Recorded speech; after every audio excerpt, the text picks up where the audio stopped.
Everybody again today to a sweltering hot yet beautifully nice Tuesday evening open mic. My name is Stephanie. I will be your hostess this evening. I did not come prepared. Excellent. So I'm just winging it right now. I'm going to read a poem by Alan Chartier, I'm sure is how it's pronounced. From a Book of Love Poetry. This is untitled. I turn you out of doors, tenant desire. You pay no rent. I turn you out of doors. All my best rooms are yours, the brain, the heart depart. I turn you out of doors. Switch off the lights, throw water on the fire. I turn you out of doors. Stubborn desire. Thank you. Thanks. I'll be back.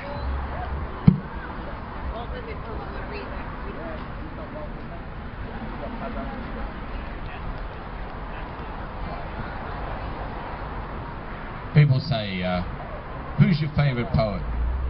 I'd say dead ones, because they don't disagree with you. The living ones are real trouble, because they always say, I don't like that, that's not what I really meant, don't edit me, you're censoring me again. But if you're dead, well, there's nothing they can say. So this is about all the dead poets who are not here tonight, because they wouldn't like it. It's called Universe or Multiverse. Poetry addicts cannot stop at one. First one's free, but they've all got their favourites, you see. Rumi, Neruda, Rilke, Rimbaud, Shakespeare, Oliver. Counsel one can return to, find serenity, wisdom, guidance like a pool. Bolden Creek, a river. Jacob's Well, Barton Springs, waterfalls, forests or mountain tops. Some places feed beauty and depth, others just get fracked. I do not need to believe in parallel multiverses to experience them. Same with multitudinous simultaneous experiences. More will be absorbed than will be remembered via your senses. Even when less is remembered after experiences. What you ate last week? Forgotten. Forgotten. You'll never remember what you ate for breakfast 7 days ago. What you thought when you were younger than you are now? Ditto. Space travel is real but limited. There's no moon base. And there's no Mars station. And they're only selling one-way tickets. If we are as the stars are tonight, some are falling. All are lodged in time. Points of light do not signal direction, just existence. In another universe, you are free to disagree. Physics begins with philosophy. That's a free poem. Who wants it? Race for it. That's what I like about poetry. It's so popular. Like death.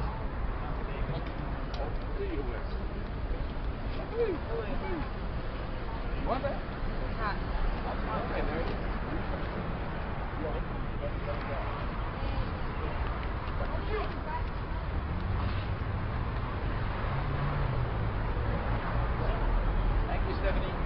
Solid.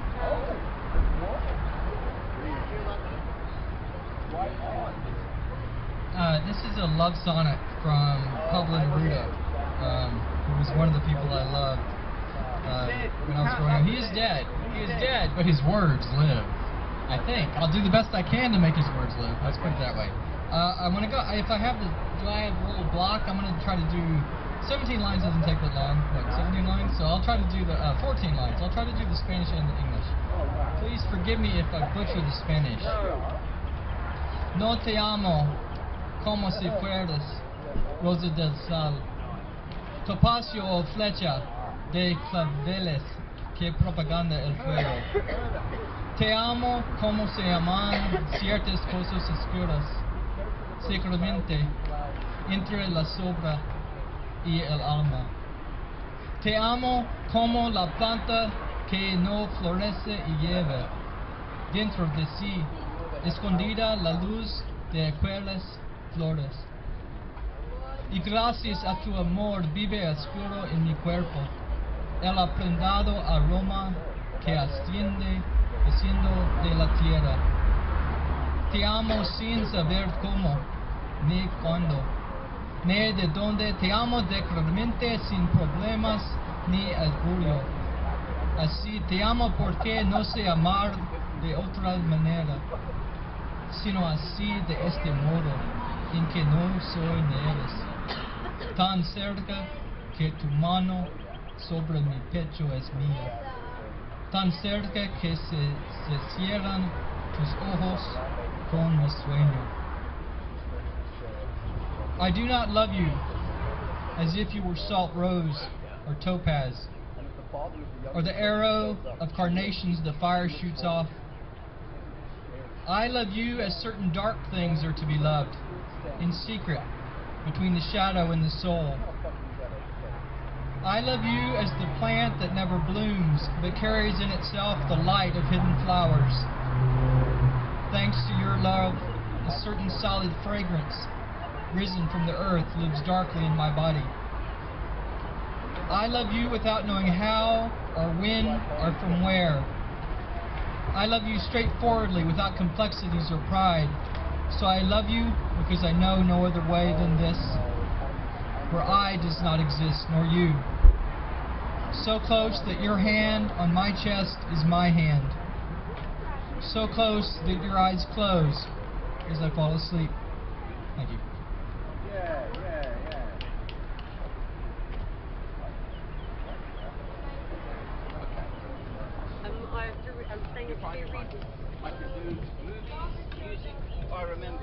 Movies, music, or I remember. Which would you like? Movies, okay. Because I love movies. I think movies can replace life if you stay inside the multiplex all day long. They're not going to throw you out until you make yourself too obvious. And if you're dressed in pink. Anyway, so here's the movies. Because you know the #1 movie in the world? Fast and Furious 6. You think they'd give up at 1, but no. Forget the fickle, fragile film franchise. Fast and Furious 6 sounds like product placement until we can no longer tell the sequence number, and so rarely matters so long as they're all the same. Stars, stunts, sex and sentiment mixed and blended like Titanic 2. Star Trek and Star Wars now have the same director. Does he not worry he might spill sequences from one into the other? Put on your 3D glasses for 2D plots, characters and acting. Hangover 3 so lame, dull and boring no more should be made. Movie releases planned years ahead, every idea recycled again. Olympus has fallen, becomes White House down. Betrayed intelligence staff fighting their own agency, the whole Bourne franchise. And do not mention plot points such as resurrection of dead characters, amnesia, etc. Summer's here and the time is right for forgetting facts and embracing epic film fantasy. Just wish they were handmade, homemade, independent features like Mud, making the reboot unnecessary, pointless, expensive, illogical and digital. So many bloated budget star vehicles awaiting your eyes, your 3D glasses and your ticket incomes. Go to the movies. You don't have to listen to anyone.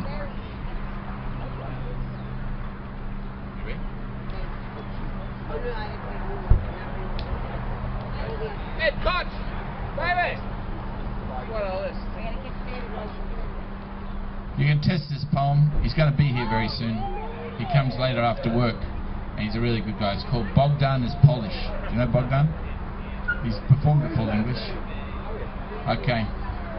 Bogdan is Polish and a fine guitarist who loves the freedom of improvising music.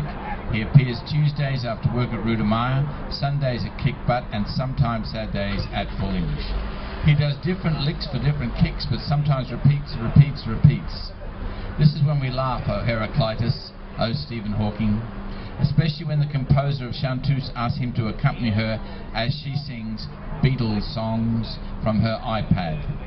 Recently, Paul McCartney occupied Austin for 2 nights at the Irwin Centre. Blast from the past, too many went reliving their adolescence. $115 for a ticket way up the top of the back. That sucks. Bogdan played those ancient John Lennon songs in deference. Louise sang them, bringing smiles for the dead, brought us back to us via song No Living Zombies. No living zombies. Just fresh laughter from old choruses sung when the world was young. And the living still sing to the song inside us on open mic evenings around One World in South Austin. Loving what is alive does not mean we go back, because Paul McCartney, that was yesterday. Oh, I said that. Yippoo! Yes!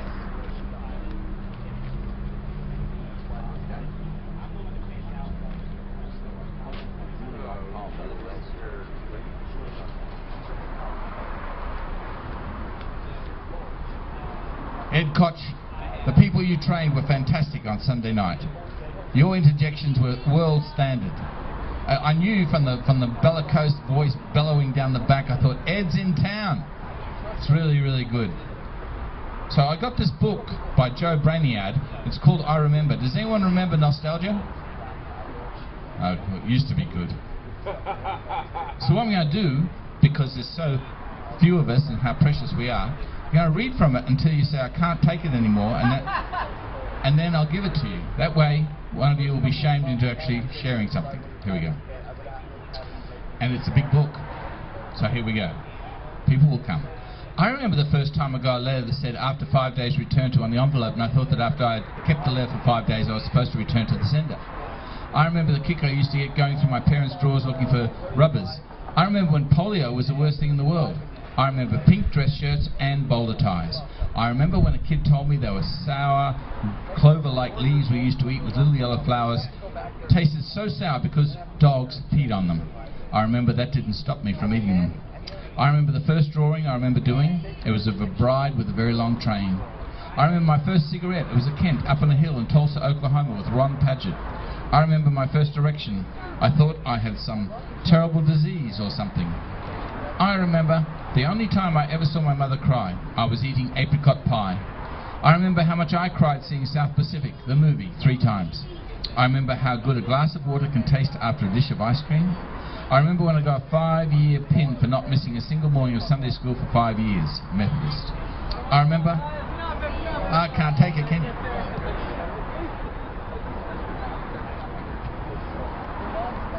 I'm going to try this. This is new. I set this up so I could read some of my old stuff, but, you know, we'll see how this goes, and I'll muddle through it since new is the way to go, so, but I like this poem, and so we'll go for it. Poetry. Poetry is not life, but what is life without it? And not just because I am a poet, among many other things as well. Merely that is the calling that has taught me to speak with honesty and gratitude. The meanings laced with circumstance and joy. The meanings shining and brimming with smiles. The divinity is they are too numerous. Whoa! The divinity is they are too numerous for any one of us to count, if all of us at all. Forgive me, for in limited time, mortally bound, I can only name a few. Flower, just that, flower. Child, awake, asleep, or at play. The light of sunshine or love. The tears of reason spent, or fortune's stranglehold upon us. Poetry may not be life, but what is life without her? I remember it well in the school years when poetry season came upon us. There were those who scoffed and giggled, but from the most unexpected corners it would solicit kind and gentle words. What else has that power? The soul hearkens to it. The mouth bends and shapes words, but the poetry of things, more often than not, goes unheard. Eons have come and many more will go, with those such as I and others attempting to say, put finger to tongue, and tongue to words, what a flower, or child, or mother's hand holds, say so well. What is life without poetry, if defined thusly? Not things of meter, rhyme, metaphor, nor analogy, but the semblance unto truth itself, when honesty and nobleness are the heart's content, spilled out. I speak to both poets and poets non, to the sweepers, cleaners, shop cleaners, betrothed and even unforgiven. For when any man or woman takes it upon his or herself to lift the burden of those about him into the awakening of light, that is poetry. When anyone has ever wondered for a moment, when his or her mind did go lost in thought, whereabouts unknown, that is poetry too. When any one human creature has sat and listened to the world about him and found ease in its simultaneous cacophony and serenity too. The poetry, say so well. What is life without poetry if we define it thusly? And while it may not pay the bills, none have had that honor. None as well who have ever tasted it would turn their backs on it evermore. Poetry indeed is not life, but when you ask yourself, what is it good for, or how does it matter? answer yourself thusly. Of all your kin who have ever died, and in truth any that have, are, when asked on the other side, what is the sweetness you miss most, no matter what they say, and the list is ad infinitum, the nature of all their replies, the nature of it, that is poetry. It is such that none can live without a word, simply a word, for that which stretches itself out across our experience like flesh against the bones. Poetry is the home we all come from. Peace, love, joy. I wish you more poetry than you can ever live with. Yeah, more. Love poetry. Thank you.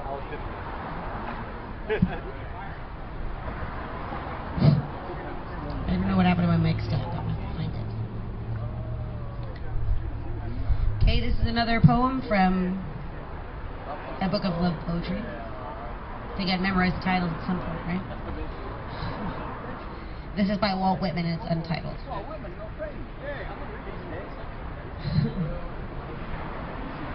Smile. There's a chuckle.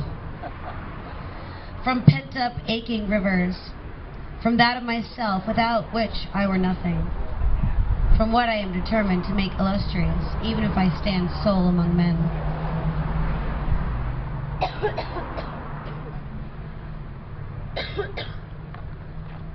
Sorry.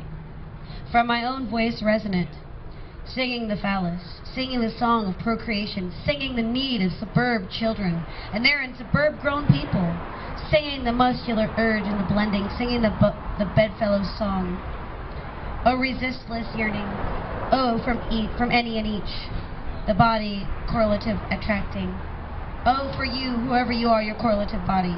Oh, it more than all else you delight. For the hungry gnaw that eats me day and night, from native moments, from bashful pain, singing them, singing something yet unfound, though I have diligently sought it many a long year. Singing a true song of the soul, fitful at random, singing what to the soul entirely redeemed her, the faithful one, even the prostitute who detained me when I went to the city, singing the song of prostitutes, reminiscent with crosset nature or among animals. Of that, of them, and what goes with them my poems informing, of the smelling of apples and lemons, of the pairing of birds, of the wet woods, of the lapping of waves, of the mad pushes of waves upon the land, I land them chanting.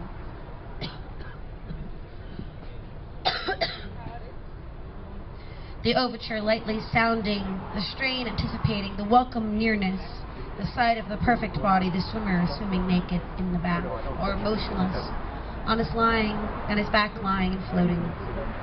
The female form approaching, I, pensive, love flesh, tremulous, aching, the divine list for you, for myself, or you, or for anyone making, the face, the limbs, the index from head to foot, and what it arouses. The mystic deliria, the madness amorous, the utter abandonment.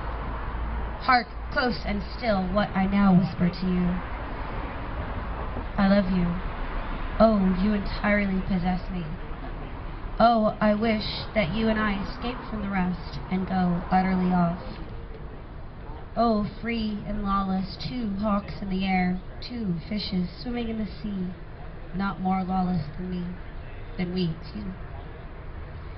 The furious storm through me careening, I passionately trembling, the oath of the inseparableness of 2 together, of the woman that loves me, of whom I love more than my life, that oath swearing, oh, I willingly stake all for you. Oh, let me be lost if it must be so. Oh, you and I, what is it to us what the rest do or think? What is all else to us? Only that we enjoy each other and exhaust each other if it must be so. To the master, the pilot, I yield the vessel to. The general commanding me, commanding all, from him permission taking. From the program hastening, I have loitered too, long as it is. From sex, from the rap, from the woof, to talk the perfect girl who understands me, to waft to her from my own lips, to infuse them from my own body. From privacy, from frequent repeatings alone, from plenty of persons near, and yet the right person not near. From the sliding of hands over me, thrusting of fingers through my hair and beard, the long, sustained kiss upon the monster bosom. From the close pressure that makes me or any man drunk, fainting with excess.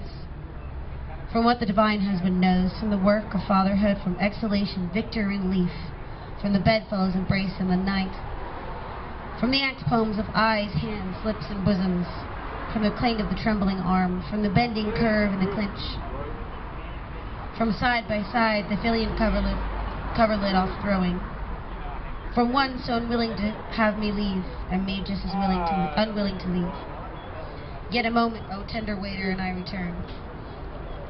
From the hour, shining stars and dropping dews, from the night a moment, I emerging, filtering out, celebrate you, act divine, and you, children prepared for, and you, stalwart lions. Thank you.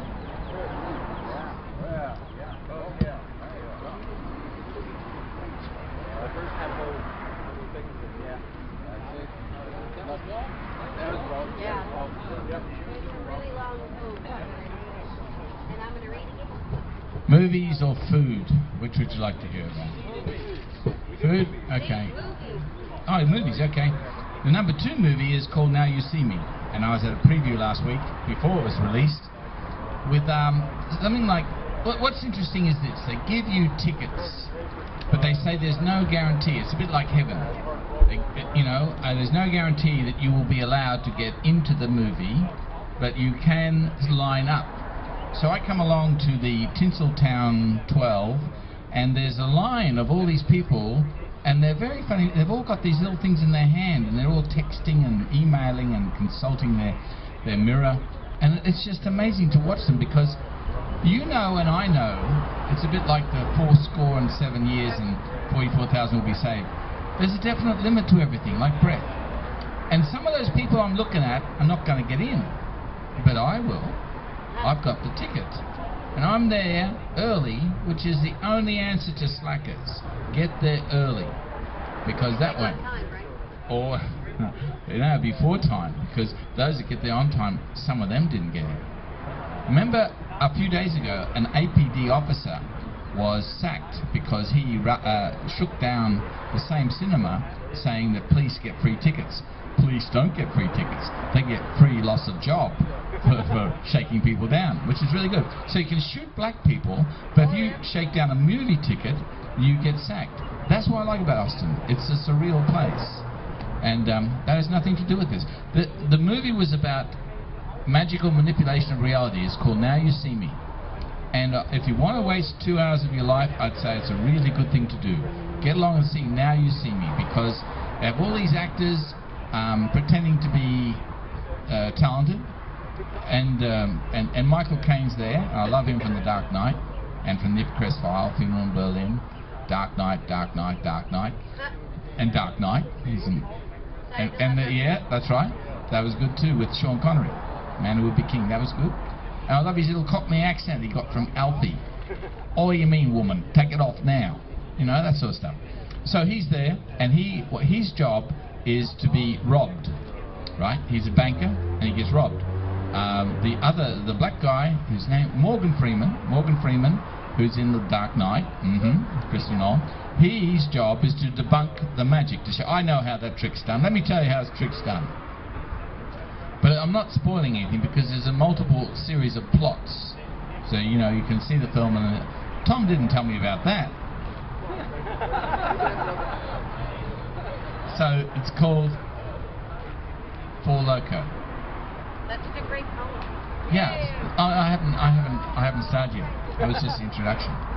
So you can go see Star Trek, which is worthwhile seeing, the new one, or you can go see Fast and Furious 6, which is got 2 sequences which are absolutely artistic. One part is where the plane is flying along. There's 4-wheel drives hanging on each side of the wing. Totally impossible except in the movies. And there's a time when he jumps from a moving car across and jumps onto another moving car and rescues the maiden, which is totally impossible except in the movies. So that's Fast and Furious 6. Or you can go and see Now You See Me, which is all about magic, and they tell you all how the tricks are done, except for the final ending one, which is impossible. So here it is, Now You See Me. I like long-winded introductions to haiku, don't you? I just think myself, the introduction, Ed. The introduction is longer than the poem, so here's the short poem. Art is the magic of distraction. Film is based upon illusion of moving images. I've loved movies all my witnessing life, hungry for new. Watch whatever is released to expand my views. So with free ticket to see what Morgan Freeman in prison, Michael Caine embezzled, and a cast of magicians can sleight of hand visually distract enough to have our audience entranced and hypnotized to not second guess what Horus actually means, or the eye from Egyptology. We sat amongst the popcorn chewing, soda drinking preview folk in South Austin, amazed and delighted by special effects and a twisted plot. Magically transported via imagery to the poetry of motion, car chases, explosions, seated to this puzzle. Why make magic if you can't add to this world? To elevate and to inspire. Card tricks and disappearing rabbits aside, there are other worlds of illusion and distraction. They're called politics, war, economics. Joy only comes when magic adds to and compounds our primal peaceful powers. We left happily confused. Every magic trick, both ancient and new. Over to you. Thank you very much. Now you see me. Now you don't. We get a lot of previews that people in this I'll look at them down in the book.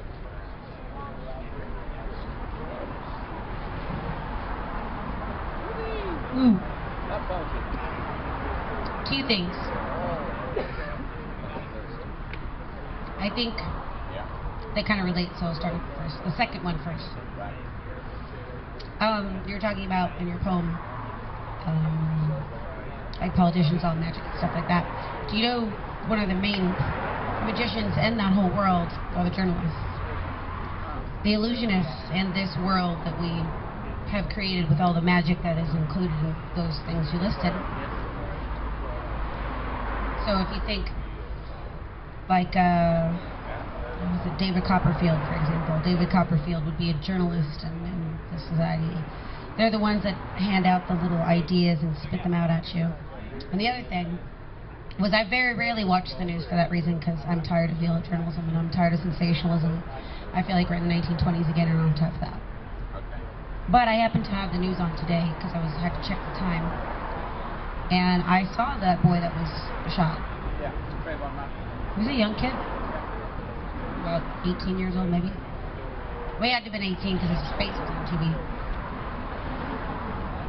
Did you know that they are not going to allow the police video or audio tape to be admitted into the court? A judge won't allow it. That's so evil. Which is ironic to me. That's some New York shit right there. New York's been pulling up for a long time. They can't do that anymore.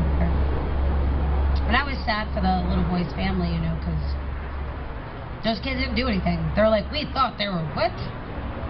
You guys are assholes. That's what you thought. You thought you were going to catch two kids stealing a car or some stuff like that. And just shot them. And those kids weren't doing anything. Nothing at all. Makes me sad it's happening in Austin. You know? Yeah, I guess it goes with time as things change. So it used to happen in New York all the time. I remember watching the news in New York. I mean, that was as real as it could get. One of the few privately owned, worthwhile newspapers in the country is from New York, and it's called the Daily News. Still independently, privately owned, quiet little company, not owned by the mass media. That's what I used to get when I was a kid. Good newspaper. This poem has nothing to do with that, but I did hear what you had to say, Thom, and I wanted to respond. This is Book of Love Poetry. This is a poem by E. Cummings. It's called May I Feel, Said He. May I feel, said he.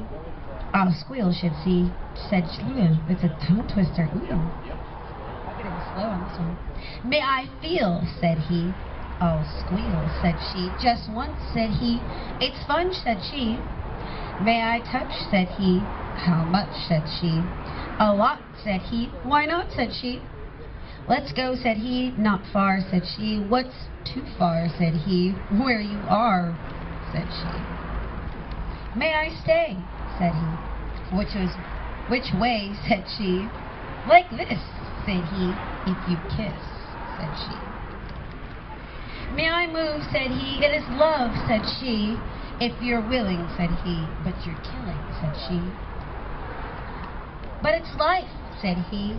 But your wife, said she. Now, said he. Ow, said she. Tip-top, said he. Don't stop, said she. Oh no, said he. Go slow, said she. Come, said he. Said she. You're divine, said he. You're mine, said she. Thank you. How does it work, Thom? Just get up? Just get up, baby. Definitely said New York, so. Yeah, it's your land. Take us there. I got a chair, that's awesome. Two chairs if you want. And a mic. It's going to be the first time that I've ever read a poem sitting down. Yes. And she brought up New York, so I will read my poem about the South Bronx. A land of fire escapes overlook opposite side of the street parking rules. Expressway lanes are bumper to bumper like summer buses to the beach or lines for free lunch. Public and Catholic school parking lots are filled with a future of running formations, hours of kickball, lemon heads, a traffic cop, and the man who talks about the apocalypse. Tightly rolled blunts to inhale car alarm systems, a mother's whistle, and the ice cream man song. Silky trails of smoke spills and shapes itself as it floats through tight stairwells. With the kind of colored floor tiles that make patterns in your mind, the best ones were in corners of apartment buildings that no one knew about, where the steps and halls crawled further into darkness, two-man smokeouts, five-man ciphers, one small boombox playing cassettes that kept recycling late-night hip-hop radio. We invented podcasts, lottery tickets, a cup of coffee, and 5 on 5 till Mrs. Smith started cooking on Sundays. Pop, pop, pop. Metal door knockers never stopped working. I'm home. $20 gets you an underground mixtape with a free t-shirt. $10 gets you a bag of weed, Arizona iced tea, a Philly, a loose cigarette, now and laters, and a small order of chicken fries, the original dollar menu. Where city blocks are broken up into rows, and the trees mark touchdown, and the light post is out of bounds. We make spaces out of parking spots, and walk with a sense of history that's stored in bone marrow, from rooftops where I can see all the boroughs from the mainland, all the corners from the tops of the mailbox where we bang rhythms like pop, pop, pop. Rhythms that carried and bellowed underneath young finger snaps. Food stamps were exchanged for quick cash. If the store is open this early, I'll go downstairs now and come back with eggs, Italian bread, and a detailed who's out there report. And if you had to wait for your barber, that meant he was good. So I showed up at 9, right across from the clinic, and far away from benches that left my back open to the streets behind me. I can track gunshots by direction and distance. I hope I'm not close. We don't stay to watch. Fist fights are followed, but they don't exist. The last one went from the courts to the hood of your car, and now I run upstairs. Well, my boys come down. The cops are watching. I see you, boys. Our firecrackers come from out of town. Pop, pop, pop. Yay, it's still good, still good. Yay. Woohoo. Get up there, son. Stop dropping money. Yep. Oh shit. I dropped money. That's what she said. You dropped money. Money is not something you wish to lose. Nope. You're supposed to trade it in on Four Loko and cigarettes, yeah. That's how it works. I like my new landlady. She's armed to the teeth. Kind of scary. Big old tough redneck broad. But I'm highly comforted to know that someone that well armed is, you know, only right in front of the property. Once my books are finished, I'll need armed people around me. Unless they start trying to kill me, I won't feel successful until the death threats pour in. Yes! Oh, I'm going to go far beyond satanic verses. I'm going to piss them off much worse than he did. It's a frightening idea that I'm responsible for small children. It really is. I mean, who thinks that's a good idea? Hell, I don't. I wouldn't. I do. Yeah. You're good. I mean, is it wrong to despise a 6-year-old child? I keep wondering. But then I remember what the book of the law says. Yeah, this one's just dumb. Just hopelessly stupid. Even the look on his face pisses me off. And he never shuts up. He never says anything interesting, unlike that one. That one asks interesting questions like, what happens if you boil bleach? He's kind of diabolical. I didn't do it. Yes, yes. Well, I was not about to allow that to happen. I found out why he wanted to do it later. Apparently it was part of his weed torturing process in his mind. And he's diabolical, but highly intelligent. The book of the law says, none shall be cast down nor lifted up. All is ever as it was. The kings of the earth shall be kings forever. The slaves shall serve. And I guess some people are just not born to be particularly intelligent. Some people are born to be, you know, fast food cooks. Assuming they can learn to follow directions. And read them. I have some question as to whether or not the boy can manage that. But yeah, he's not born to be a world beater, a leader. He's born to be a follower. I guess that's okay. I don't understand it, but I was not born to be a follower. If he be a king, thou canst not hurt him. Love all, lest perchance is a king concealed. Say you so? Fool! If he be a king, thou canst not hurt him. Therefore strike hard and low, and to hell with them, master. It's a hard policy. It's not a very merciful policy. Then again, the same book also suggests one trample down the wretched and the weak. This is our law and the joy of the world. The book of the law does not suggest the meek should inherit the earth. And that's a false promise anyway. It's never happened. The meek don't inherit the earth. The ambitious do. The ruthless. The warlike. The ones willing to shed blood. It's a tough old world. It's a beautiful world, but it's brutal. Hell, the cat yesterday had a lizard in its mouth. That lizard did not that lizard didn't do anything wrong other than be a lizard. It didn't do anything directly to end up in that cat's mouth other than being a lizard. And the 6-year-old saved it.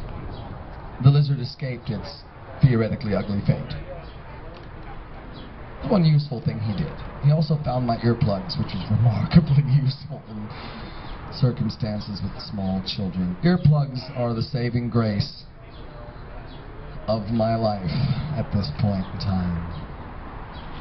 The world isn't an easy place. Eat or be eaten. Those are the options. Conquer or be conquered. What you gonna do? This is the best world we've got. It's not an intelligent design. If it was an intelligent design, all the stuff that's good for you would taste like bacon, and all the shit that's bad for you would taste like boiled ass. That ain't how it works. Brussels sprouts are good for you. Doesn't mean you want to eat the fucking things. Bacon is not good for you, but it tastes like heaven. Everything is better with bacon. If It's also not an intelligent design because man had to come up with cheese by himself. God did not create cheese, we did. God did not create Google, we did. I'm friends with God on Facebook. God's interesting. He's apparently pro-gay marriage, it turns out. Well, that's what he says on Facebook anyway. There was a point to this originally, but I've completely forgotten what it was. I think it came down to that thing about, you know, we are what we are. We cannot change our nature. We cannot change our status. There are kings and there are slaves. The kings of the earth shall be kings forever. The slaves shall serve. Someone's got to do it. Just as I have to sit here and bullshit, some other asshole has to be a fry cook. How else am I supposed to have gotten that Popeyes I ate earlier? Some fuck-off needs to make that. Hell, it's a tough whole world. Eat or be eaten.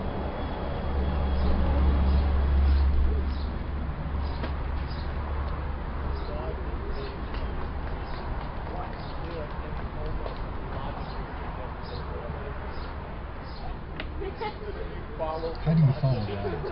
I'll do my best.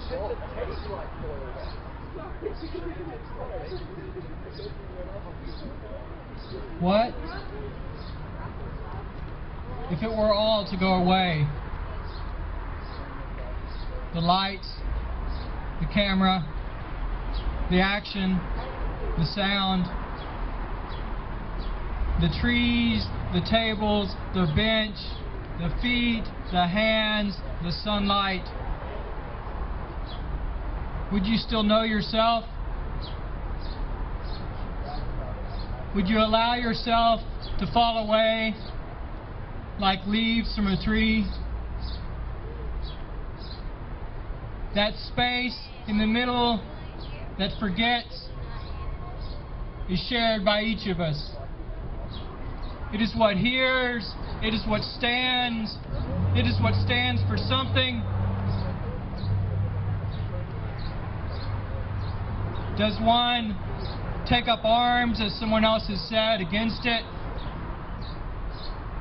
Or do we allow ourselves to open so that light may shine through us and we see there's a harmony to it? In the quiet stillness of the night, we realize it is shared by each face, hand, bird twitter that walks the world. Does one forget or persist? These questions, each fry cook, each banker, each heart surgeon, mayor, lawyer, ditch digger, ask themselves at one point or another during the day, why am I here?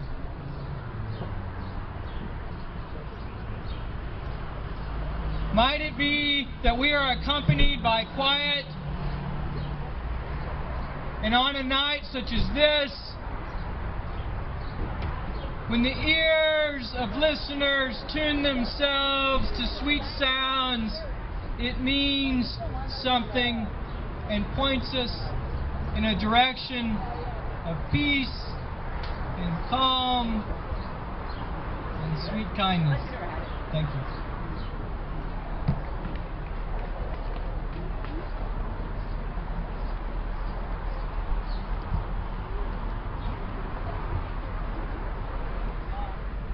Hello, everybody. For those of you who just showed up, my name is Stephanie. I am your hostess every Tuesday. Rocking it out, 6 to 9, poetry, music, whatever you got. Come on up here. If you're free on Saturdays, there's Full English Cafe, also from 6 to 9. I never go because I always work, but I always forget not going. Every night I go, man, if I wasn't at work, I'd be at Full English Cafe because I live in there. I'm going to read another poem from a book of love poetry. Eventually I'll stop reading from this book. And this is by Lord Byron. She walks in beauty. That's right. She walks in beauty like the night, of cloudless climes and starry skies, and all that's best of dark and bright meet in her aspect and in her eyes, thus mellow to that tender light which heaven to gaudy day denies. One shade the more, one ray the less, had half impaired the nameless grace which waves in every raven tress, or softly lightens o'er her face. Her thoughts serenely sweet express how pure, how dear their dwelling place. And on that cheek and o'er that brow, so soft, so calm, yet eloquent, the smiles that win, the tints that glow, but tell of days and goodness spent. A mind at peace with all below, a heart whose love is innocent. Thank you. I like Lord Byron, by the way. He's like super dead. I have a couple lifetimes over. I was listening to Stephanie talk about how the Fourth Estate journalism basically tells us what to think rather than allowing us to think for ourselves. This is by David Allen, who has a band called Gone. It's called Trial by Media. Trial by headline, trial by deadline, trial by speculation. You judge, we judge, everybody nudge, nudge, media masturbation. Plenty of rip-off men hanging around with a professional reputation. Big Brother gotta have somebody blamed, but we're not guilty, poor buggers. We're not guilty, poor buggers. So you saw the trial of Bradley Manning, and they said he was arrogant because he was trying to expose the truth. So then I went to the Apache helicopter, the 12-minute clip which showed the shooting of journalists, women and children, and an ambulance on the streets of New Iraq, Baghdad. And I thought to myself, well, wait a minute, I'm seeing the massacre of innocent people, and I'm being told that this man is bad for telling us that this is the actual case. This is called Damaged and Wounded. And I hope you're not, because we need all of you to be fully conscious. You know that part of the movie where the hero and the heroine, against all odds, face down the mobs, scratched or has superficial wounds, is damaged or limited in consciousness, and is called to do more than they've ever done before? You know that part of the movie, right? Every movie you've ever seen. The humble, quiet person who up till now has shown no signs of extraordinary talents, merged and morphed anonymously amongst the crowds down the back, emerging in some Superman suit or cape or some other distinguishing feature to save the day for us ordinary people. Even when the technology of destruction takes down white houses, red houses, black houses and brown houses, a few good men, women protect the innocent, stand up to abuses of power and corrupt authorities, and a happy ending is proclaimed amongst the Walt Disney ruins. These are all movie scripts, rerun and recycled, nothing original here. They must not be given any credibility in summer of 2013. In an age where there is persecution against anyone who is whistleblowing. I'm talking about WikiLeaks Assange, I'm talking about Bradley Manning, I'm talking about Jamal Leibowitz, I'm talking about Thomas Drake, I'm talking about Stephen Kim, I'm talking about Jeffrey Sterling, I'm talking about John Kirikou, and I'm talking about you. Thank you very much.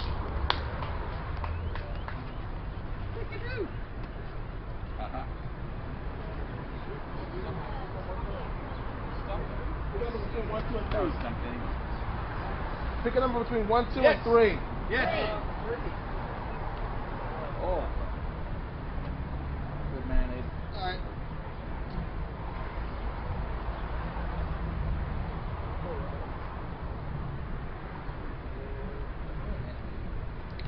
Wow, you really said number 3, didn't you, Julien? Yes, I did. Somewhere in a distant time and place stands a future version of me.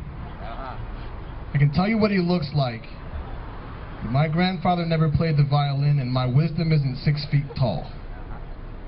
He smiles and whispers like my dreams, never ruining anything, but always leaving an indelible mark on my perspective. He is a mirage of success and failure. And he has come to represent everything I thought I wanted to be. He is vulnerable. His strength juts down from his cheekbones, his shoulders are sunburnt from a life built on stress, and his voice is slow and steady. Because he understands the value of breath. He doesn't scream or cry unless he really means it. He can find words that don't hold him back. If reality is words, then I need a dictionary. Because the only words I have for anyone are shackles and handcuffs, shiny and rusted, disgusted and disappointed, unloved and unappreciated, negative and unforgettable. Everyone fiends for something that never lets them down. I still drink. Everyone has things they never want to see. I bring those boxes down every day now. Yeah. They are filled with pictures of me crying on the inside, projections of fear and anxiety, plates that I've washed 100 times, demons and ghosts come back to haunt me and stop me with a fear so daunting I feel crippled underneath its weight, yet there he stands, playing a sad and weary tune on sweet strings, smiling or grinning or nodding depending on his mood. There is sweat on my brow. My legs are getting sore now. And I'm getting tired of chasing him. Dear future me, go fuck yourself. I ain't running. There is no rush. I will not be angry. There is no doubt. I will savor the sour and be more selfish. You can do and be all that you want. And even though my feet are tired, my legs tight, my back twisted like my brain, I will be afraid, but I will be ready. I will appreciate every beautiful thing in front of me. Like you, like me, like this moment, like this poem. Good number.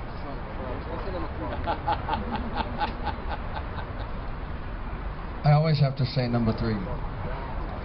3 is one of those numbers. It repeats. Mama, Hey, Julien, I'm the same way. Please remember. at Waterloo, Napoleon did surrender. And I have met my destiny in quite a similar way. The history book on the shelf is always repeating itself. That was supposed to be my wedding song. I got robbed of that. I don't get to dance to Waterloo at my wedding. Because if I marry somebody else, obviously that's not going to be the appropriate metaphor. With her, that was the appropriate metaphor. Falling in love with her was very much like Napoleon's defeat by the British. Isn't it the best metaphor in a love song you've ever heard of? Comparing falling in love to Napoleon's defeat by the British. That's unique. And those chicks didn't even speak a word of English when they sang it. Didn't understand a word they were saying. Murder's the funny thing. What did Clint Eastwood say in The Unforgiven? Killing a man's a funny thing. You not only take away everything he has, but everything he ever would have. Something like that. And it isn't just them that are robbed. The people who love them are robbed as well. I was robbed of that moment of victory. I was robbed of the right to dance to Waterloo at my wedding.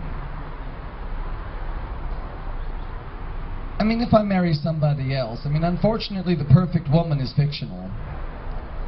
Daenerys Targaryen doesn't really exist. I wish to God she did. I'd still drink her bathwater. Rich people in those books bathe a lot. Baths are a fucking luxury item in those novels. And there's a picture of her taking a bath on, I posted on Facebook yesterday. I don't even care if it's just an actress. As long as she looks like Daenerys Targaryen, I'm happy. As long as she has the silver hair and the violet eyes and the dragons, that's my baby. I would so totally drink her bathwater, but I'd mix it with Glenlivet. some good tequila, either fucking way. I wish there was a mother of dragons. I wish there was a Khaleesi. Because that would be a woman worthy. That would be a woman that, you know, falling in love with her would be much like being defeated by the British. I want to be Napoleon in that circumstances, and I want to fall at Waterloo. Actually, I know this German chick that I'd love to be conquered by. I'll pretend that I'm France. I'm France and she's Germany. That sounds good to me, yeah. Bring your twisted cross over me, babe. Yep. Give a new meaning to Lightning War. How am I ever going to find another one that's as badass? Like I said, goddammit, Daenerys Targaryen's fictional. There's that girl in California, and we'll see how that goes. Goddammit, my life is such that even the good girl in my life used to cook meth for the Hessians. That's the good girl. Never mind the bad one. I need a new bad one. I need a new demon. Where am I going to find another one with that kind of power and wit? Where am I going to find another woman worthy of a double-bladed red lightsaber? Worthy of shooting lightning from her fists. Worthy of giving birth to dragons. Where am I going to find a Stormborn? Fucked if I know. Is she in Austin somewhere?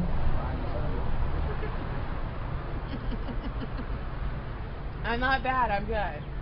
I know you. Yeah, you're a Jedi, honey. And she's Jedi. She's totally badass, but she's like good about, you know, she's like not evil. Yeah. Jedi, Sith. My life is lived in myths and ABBA songs. Take a chance, take a chance, take a chance, take a chance, take a chance. When you're all alone and the pretty birds have flown, I'm still free. Take a chance on me.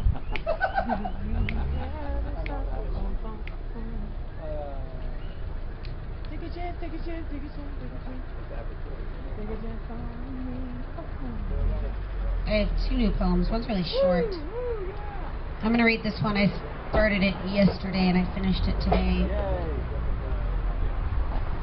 As he dives into the bottle again, Swan dives down the neck of a gentleman's friend, Jack, as he is called sometimes. He hits the caramel brown liquid with a loud splash. As he embraces the sweet nectar on his lips, he begins to drown on the poisonous drink. Sinking in the ocean of bad choices, he grasps for a hand to save him, tries to force his own head above the liquid. But it consumes him once again. His quiet, precious repose cut short by the rapture of drinkable death certificate. Whoa, that's really Nice. Yeah. I'm actually going to read that again later because I like it and I want other people to hear it. Hi, Jeff. Thank you. Look, see? There's it. I knew it was there. Ah, yeah, Jeff, yes. Excellent. Thank you very much. What?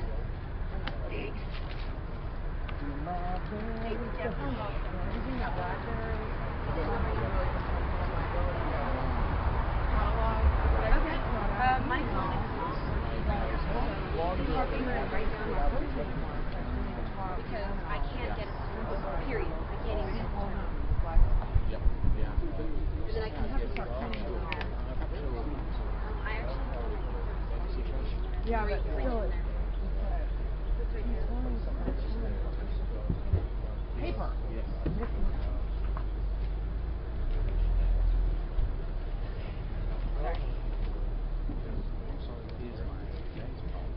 I knew you had it. Thank you.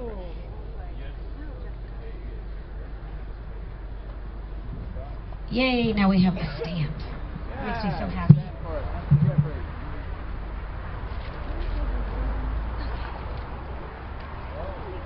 It's totally awesome to see Ed. I haven't seen him in a while.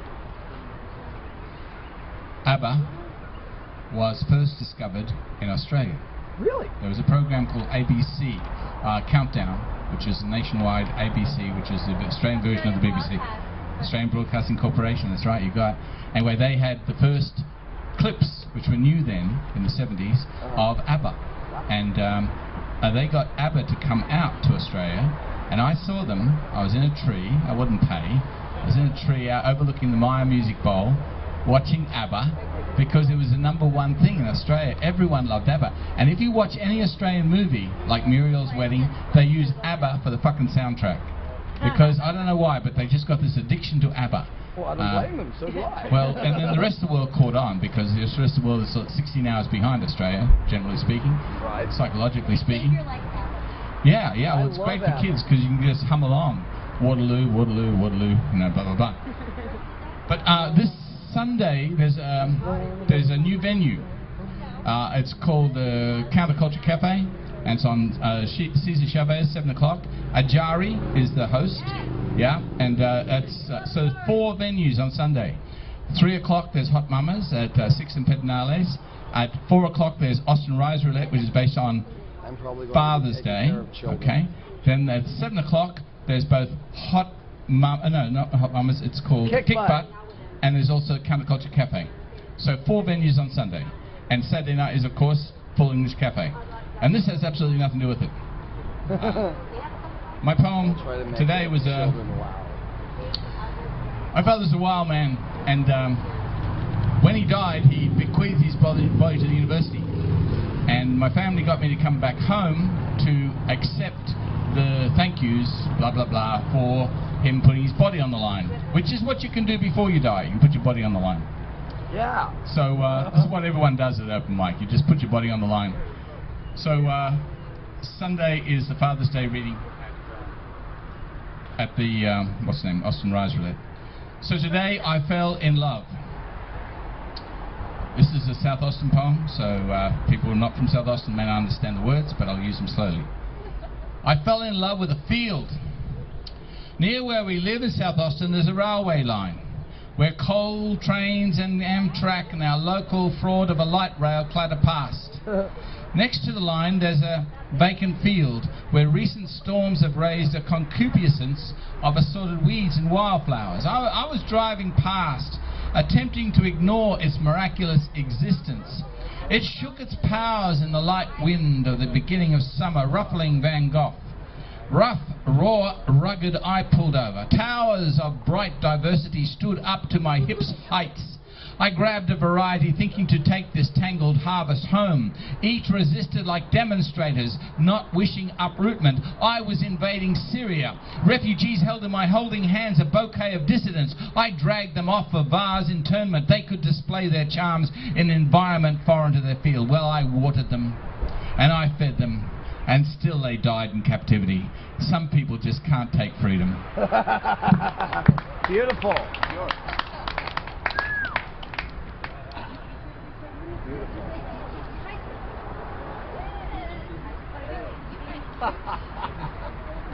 It's not working. Yeah, I'll try this. No, this is come on, man.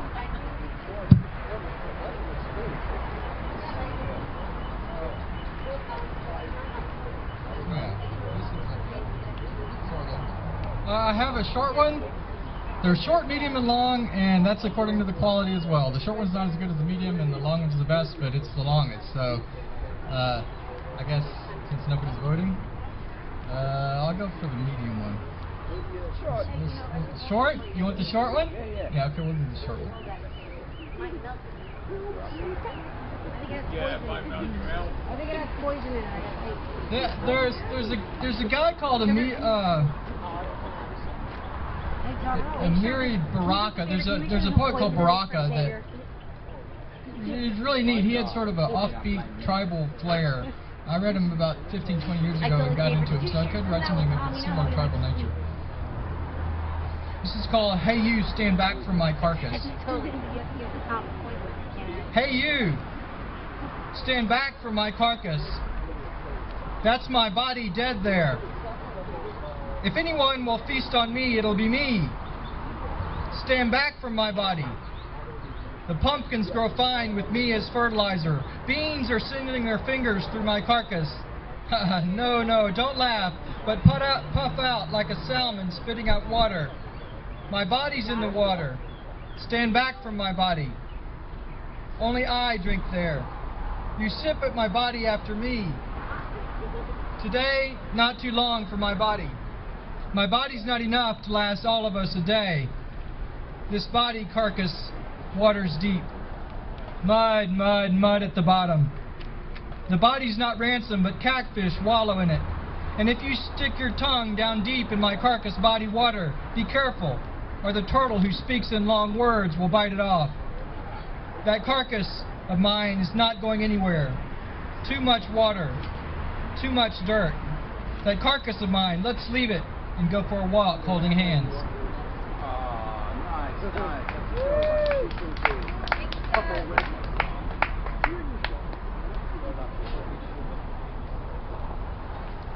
I would love to go to the range, but I'd like to get back into shooting.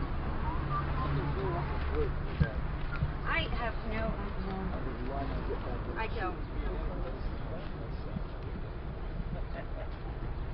There we go.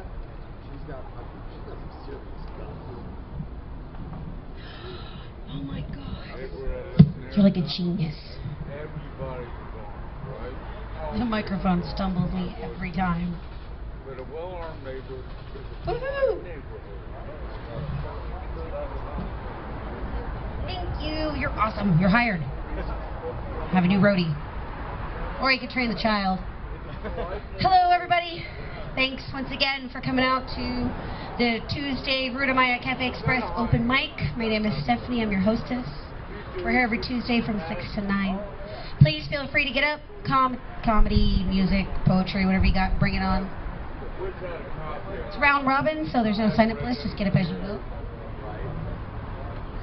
If you have freedom on Sundays, we go to Hot Mamas from 3 to 6 and see Melanie Rose, one of my best girls. She does also an open mic. It's at Hot Mamas on Pernalis and 6th. It's also music, poetry, comedy, whatever you got, you bring it. All ages, BYOB, it's good stuff. I'm going to read a poem I wrote last year about this time. The light within, the wholeness, the love, the freedom of a soul, the colors that we keep within, not allowed to be spread, contained in a black mask, holds them hostage, keeps them within a cage, making sure that the rest of existence can't see the light that comes from within. The poison that emits from such blackness should not be contagious, but it is. The black oil emitted from lost soul can transfer onto your skin. Soap does you no justice. The black film stays, consumes the soul, and makes love hard to hold. Thank you.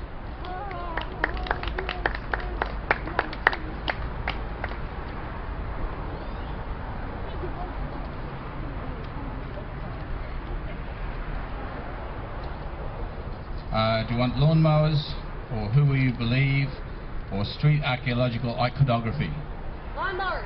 Lawnmowers. Phew, that's it. You can surprise me. It's a good movie, Lawnmower Man. Lawnmower, yeah. Well, that's not what this is about. It's a true story, ladies and gentlemen, but you don't have to believe it, because I'm just making it up. Mowing the lawn in South Austin. As a member for the Society for Discarded Technology, I still have 2 blunt hand mowers hidden behind the shed. Electric, yes, once, until I cut that cord too many times by coming across this hidden grass snake path. And those gas-powered motors abandoned by the side of the road, yes, they gave me a gift of oil leaks and never started again. Hope implies distrust. Once we had a smiling lawnmower man called Weaver who brought our dead engines back to life until he died. Ever since then, we have been bereft. Borrowed my neighbor's electric until it stopped. I'm thinking of a new mower now. Desperate days. The price of rain in Austin is weeds rising in illegal disobedience. We are not derelict, just hidden within the rising of the green. Politics is everything.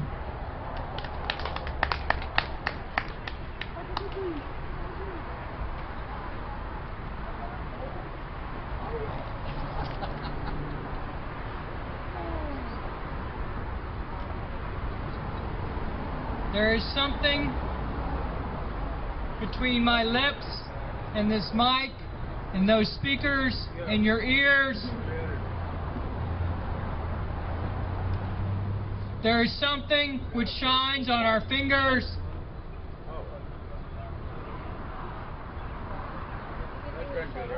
It's a wave.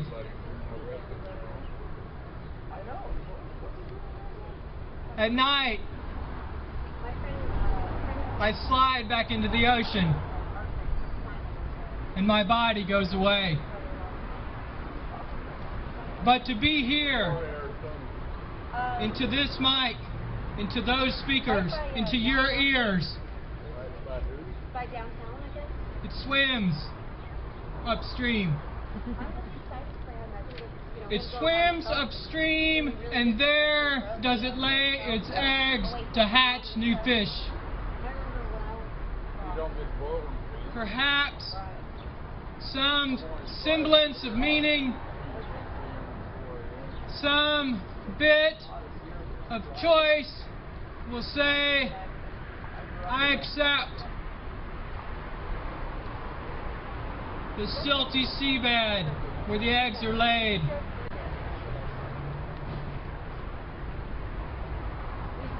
It's not a man reciting a poem. It's not a man making up a poem.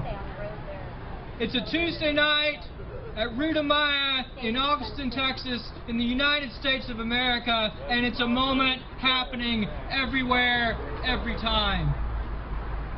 And it tickles on the skin, it makes the hair stand up, and it says, I am so glad y'all have allowed us to be together, and we are so very, very, very thankful.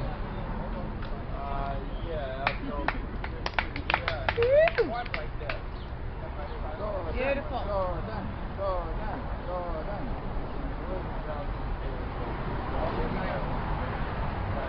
My name is Gordon, and I'm kind of new around these parts here, but you probably haven't seen me before, but you're going to hear me.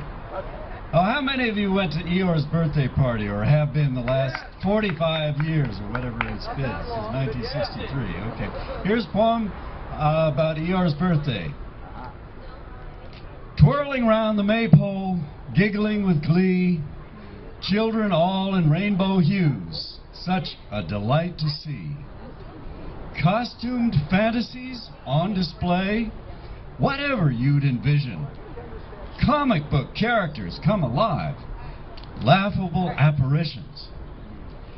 Fleshy strutters on parade, most not in good condition. More hangs out than is tucked in. Enough, too much bare exhibition. Pretty ladies all arrayed in flowing veils and ribbons bright. April's flowers in locomotion, swirling, twirling in warm sunlight. Drummers drum to shake the earth, a tribal nation in unison. Dancers shake and feel the beat of ritual communion. 50 years of pagan party, 'neath Shoal Creek's druid oaks. Austin's civilized until the day Eeyore sounds his joyous bray. Oh. Hey, Gordon, Thank you. Okay. Oh, right on. Thanks. Okay. Good evening. My name is Linda Marie, and I'm the host at New World Deli on the fourth Thursday of every month. So please come by. We have open mic. And the title of this poem is A View of Viridian. I shall wear my sadness like a sack if I must. I shall fill my vessel with tears for years if I must. Spirit, ghost feathers, angel bones of questions stand alone. The way a dolphin loves water, I shall let myself be caressed, glinting with light and black necessity at its very best. What will I remember when my storm comes home to rest? If I should stand mute and do not fruit trees, I shall develop a passion for purple cherries. I shall remember mountainous areas once under the sea, that flat cold of winter. When all has died, we cry. It's time to bury those unseen seeds, planting, reinventing, receiving poems knocking on the door, like jellyfish floating just above the sea floor. Fast forwarding, remembering origin beginnings. As that one door closes and the sun goes down too soon, 10,000 windows of divinity split, wide open new views, infinity veridity from which we with life may choose. Awesome.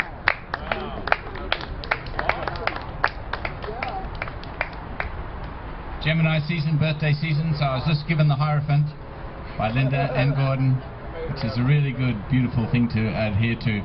And this is my response, handmade, homemade, on papyrus. Right on. So being born is really good. I recommend you all do it at least once, as often as you can.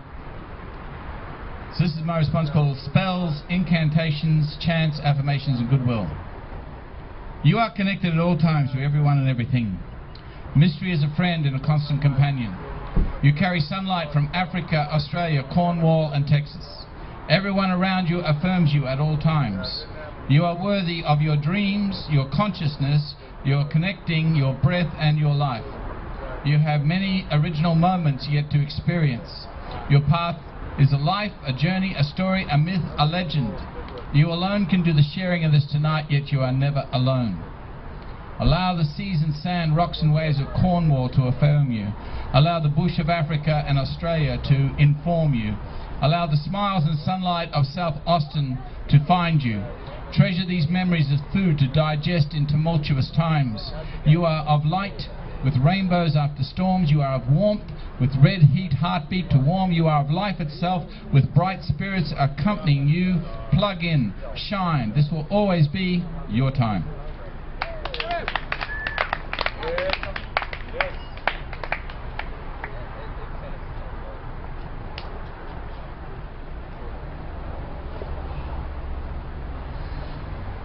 I've been cheated by you since I don't know when.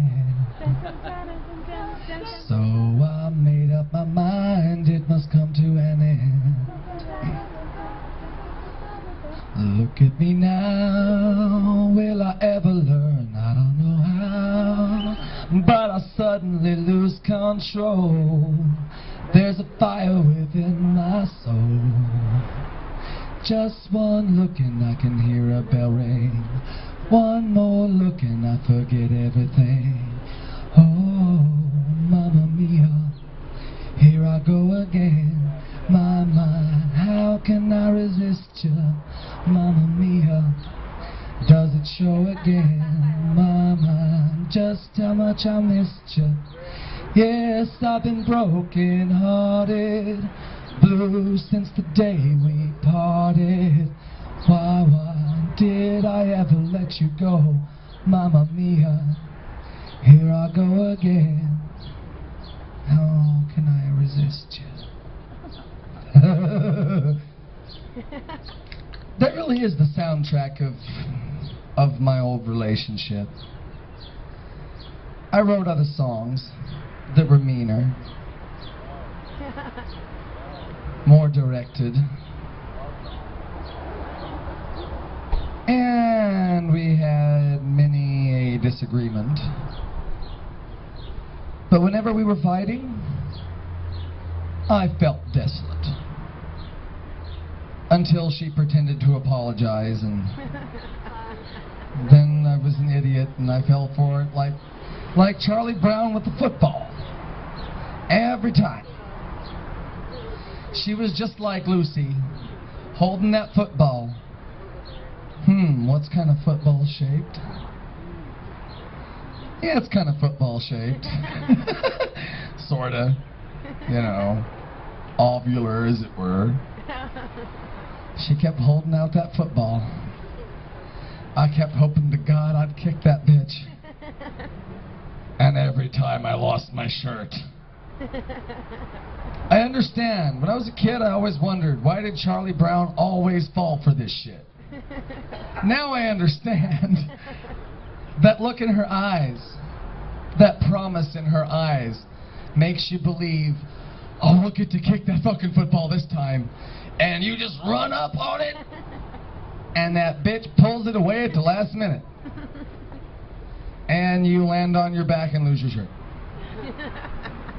Every fucking time. I used to think he was such a dumbass for falling for that over and over again. That was the best metaphor, though. Charles Schultz was wiser than people know. That really was the best metaphor for some relationships you can ever find. She'll hold that football, and she'll have that shining light of promise in her eyes. And you'll believe it every fucking time. You'll fall for it every time. You'll think, I'm gonna kick that fucking football this time, baby. And you'll lose your shirt again. But you'll keep doing it over and fucking over and fucking over again. You'll keep paying for the privilege of landing on your ass and losing your shirt. Love feels that good. We chase it like Yeah, that's the best metaphor for love, aside from, of course, the metaphor in Waterloo, where the metaphor for love is Napoleon's defeat by the British. That's my other favorite love metaphor. It all comes down to those two things. How can I resist you? I couldn't. I fell for it over and over again. I believed her fake apologies. She never really meant it. Occasionally she'd apologize sincerely.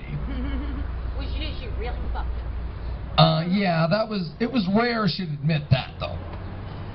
I think I can remember twice she genuinely apologized.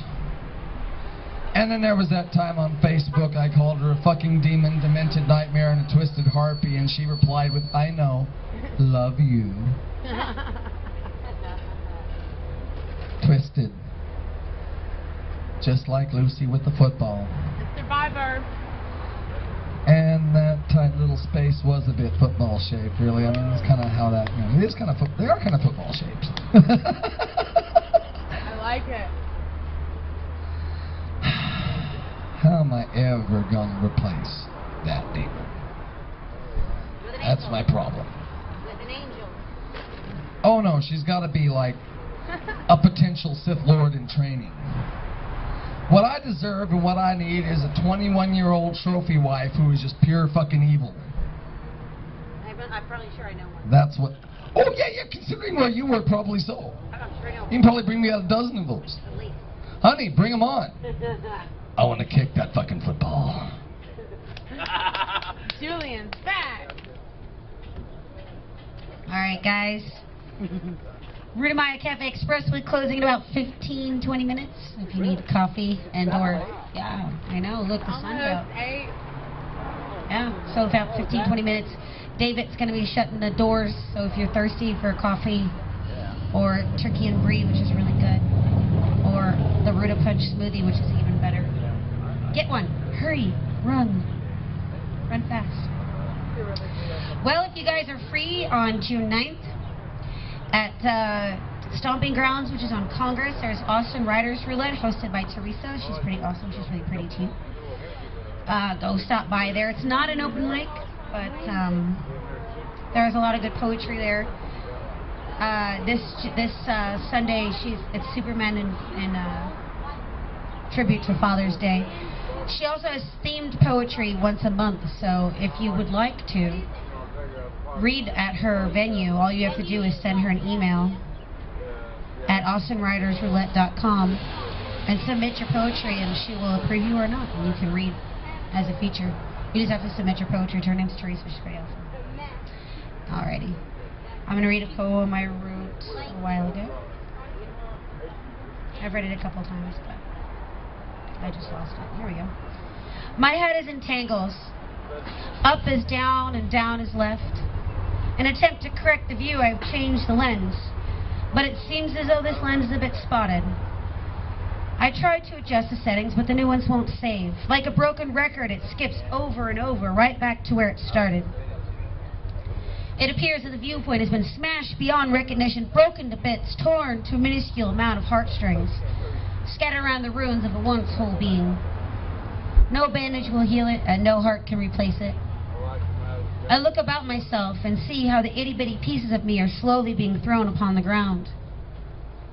I try to grab the pieces of me as they plummet to the floor, but my hands have already walked away and took bits of my heart with them, clutched in between tightly grasped fingers, desperate to run far away. Hopefully they don't return for more. Thank you.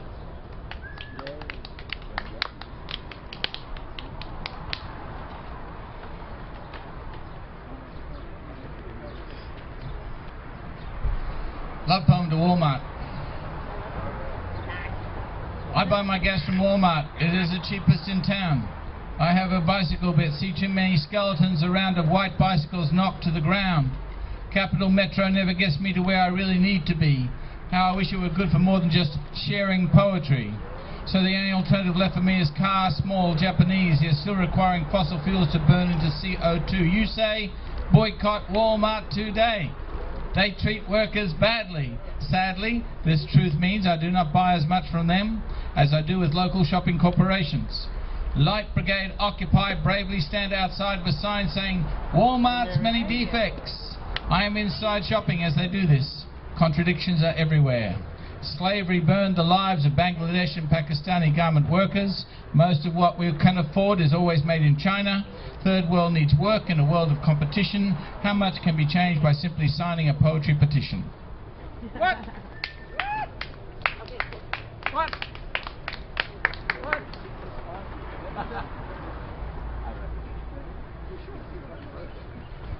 I like to say that too.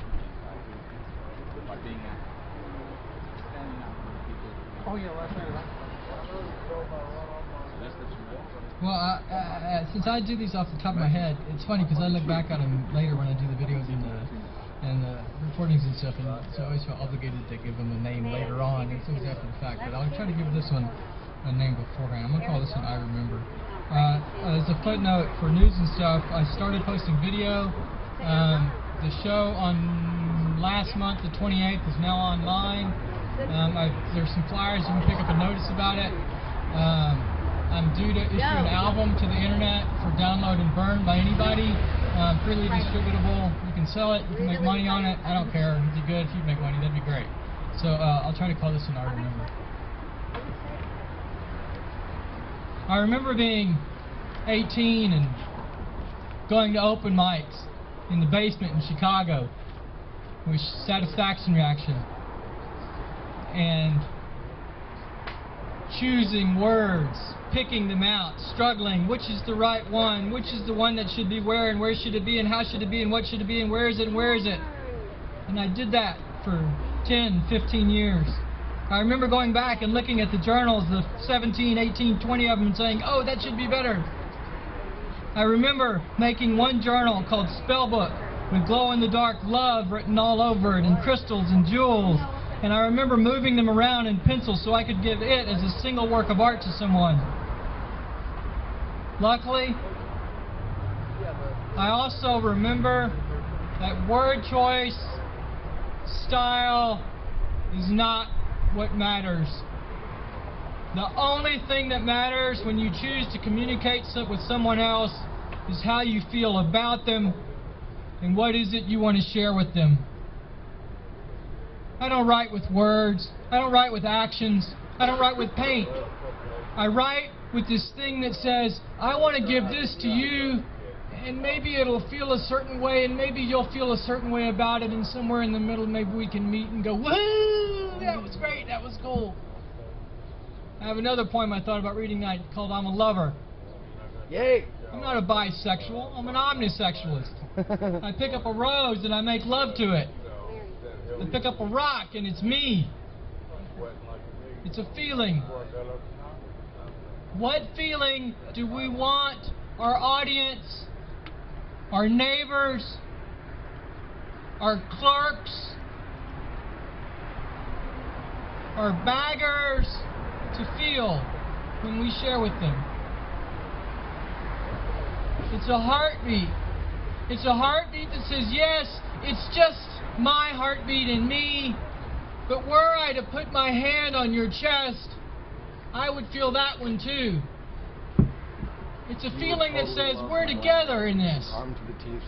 We're together in this, and what a wonderful celebration that we might share it, if even for just a brief time. Thank you.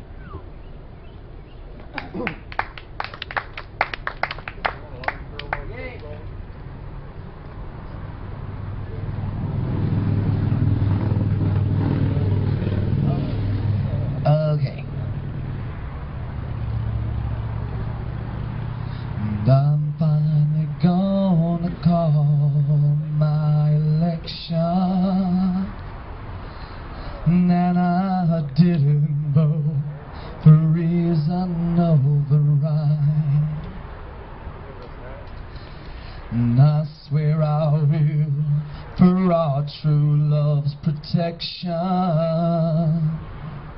With my red-lit blades get to the church in time.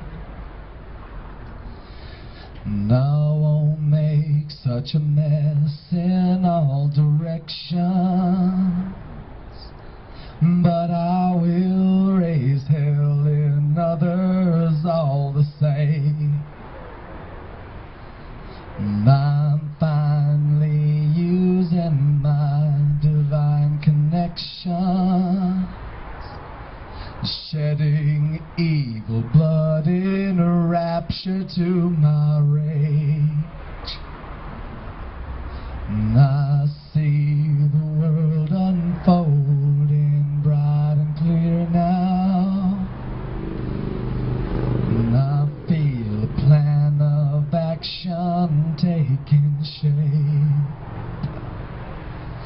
There are reasons still infected with rigid fear now. These are the very chains my will's gonna break.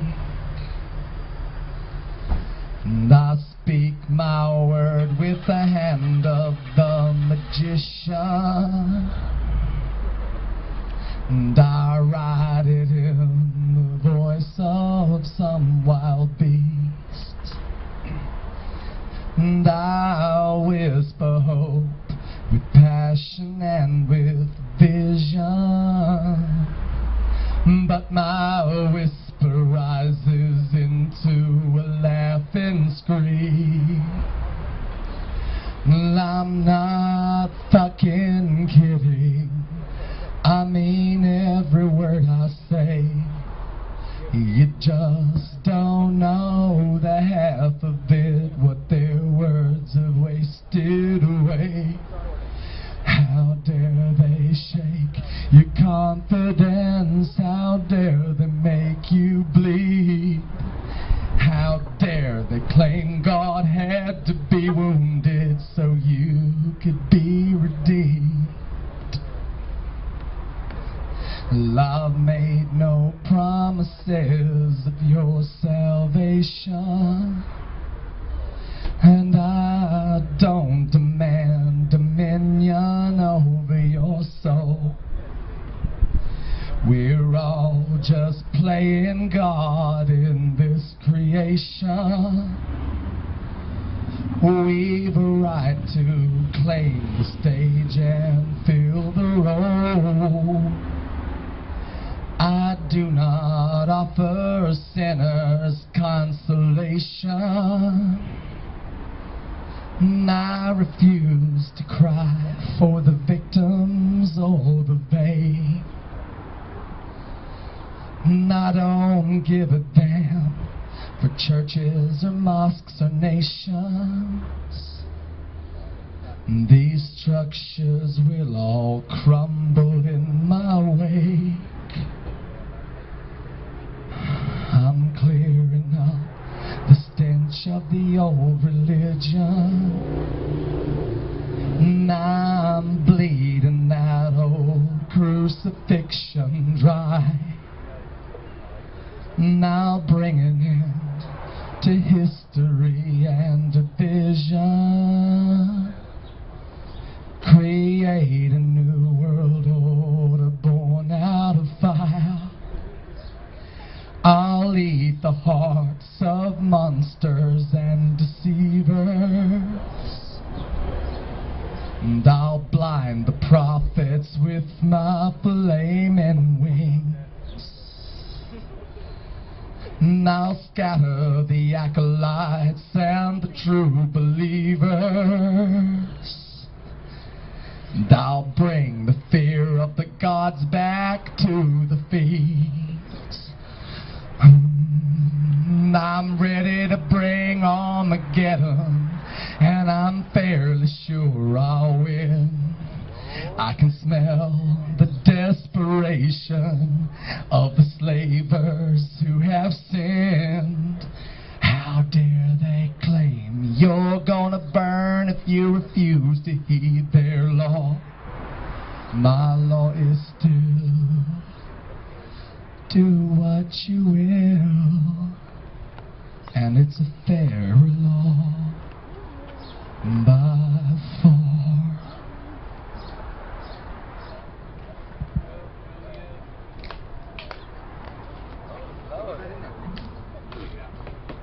Death comes into the room, says, I want a coffee, black, I want now. Death comes in the room and says, you're out. You have to leave your skin. Your friends, you can't explain to them. I've got an appointment with death. Do you understand? Well, what about your life? No, that's what you do up to your death. I was told today that. And it's like John Lennon, bang, 1980, right? And then Paul McCartney comes, rattling skeletons down here in 2013. Never been to Austin, comes along, oh yeah, I'll sing the past. That's what you all want. And my friend who's an artist paid $115 to be way up the back of the back of the back of the back of the back of the back and beyond that to watch the ghost of Paul McCartney repeat the past. I know, I should have. Death comes in and says, my name is Paul McCartney. I'm going to give you some more death. Well, I don't know about that. It was John Lennon's band. Hi, Lawrence. There they are. Well, and Ringo's the oldest Beatle. Whenever he Ringo was the second drummer, baby. He was with Rory Storr and the Hurricanes. He was only there because their drummer couldn't go to Australia, and he couldn't go to Australia. So that's a life in the big Steve. But I digress. Watch out for death is what I'm trying to say. Death is not just silence. It's the capacity to not improvise. It's capacity to just repeat yourself. Capacity to rely upon programs and apps, thinking there'll be an app that will replace us. Nothing can replace you. Linda, Gordon, Jack, nothing can replace you except death. Death will simply get rid of us fast, and we can say, oh, I was a mistake. I made a mistake. My friend, Peggy Wright, you know Peggy. The reason I'm saying this is because her mother died. Now, she sent a beautiful photograph on Facebook of her hand and her mother's hand together. And it was one of the most poignant visual poems I've ever seen. The hand of her mother stretched over the hand of herself. And it was a reminder that she knew the fragility of skin. That our life itself has got a definite ending. But I say, right up to the very end of your life sentence, you can extend the hypotenuse of the clauses of the contract that you've made with life's heartbeat and just say, I just want to say one more. Oh! Death comes in and gets rid of a perfectly beautiful poem. That's for Peggy. Peggy is going to go down to the sea before she takes her song for her mother, and then she's going to go to the funeral. Mitchie's, Joyce Hunt Aduma, her wake was today. She had a venue for poets that went for 3 locations over 10 years. Here's what she did for them. They'd come in, there'd be a buffet. Feed the poets. Before they say a word, feed them. Okay? Make sure everyone is heard. Everyone. Everyone's heard. Secondly, children. Mike D was there. You know I'm telling the truth. Children especially need to be nurtured. So they were given priority. If there was a child in the audience, they were given the space on the microphone. The elders had to listen to them. Because they grew. You could visibly see them grow when they were allowed to speak their dreams, rather than just shut up and listen. And Joyce did that at her own expense, and I'm very grateful that such people exist. But watch out for death is what I'm trying to say. It's a sneaky fucker. Comes up when you least expect, takes away the people you love, you know, and then all you got to do is tell stories about them because they're not there to contradict you.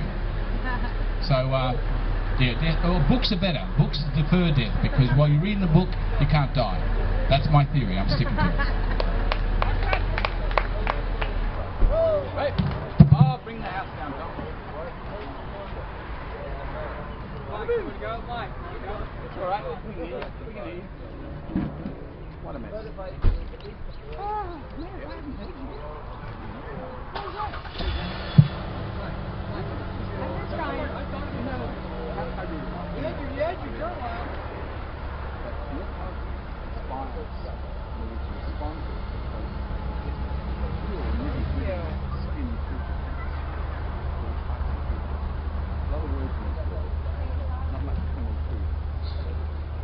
One thing that's interesting about Mitch's gallery. Yeah, it's tough.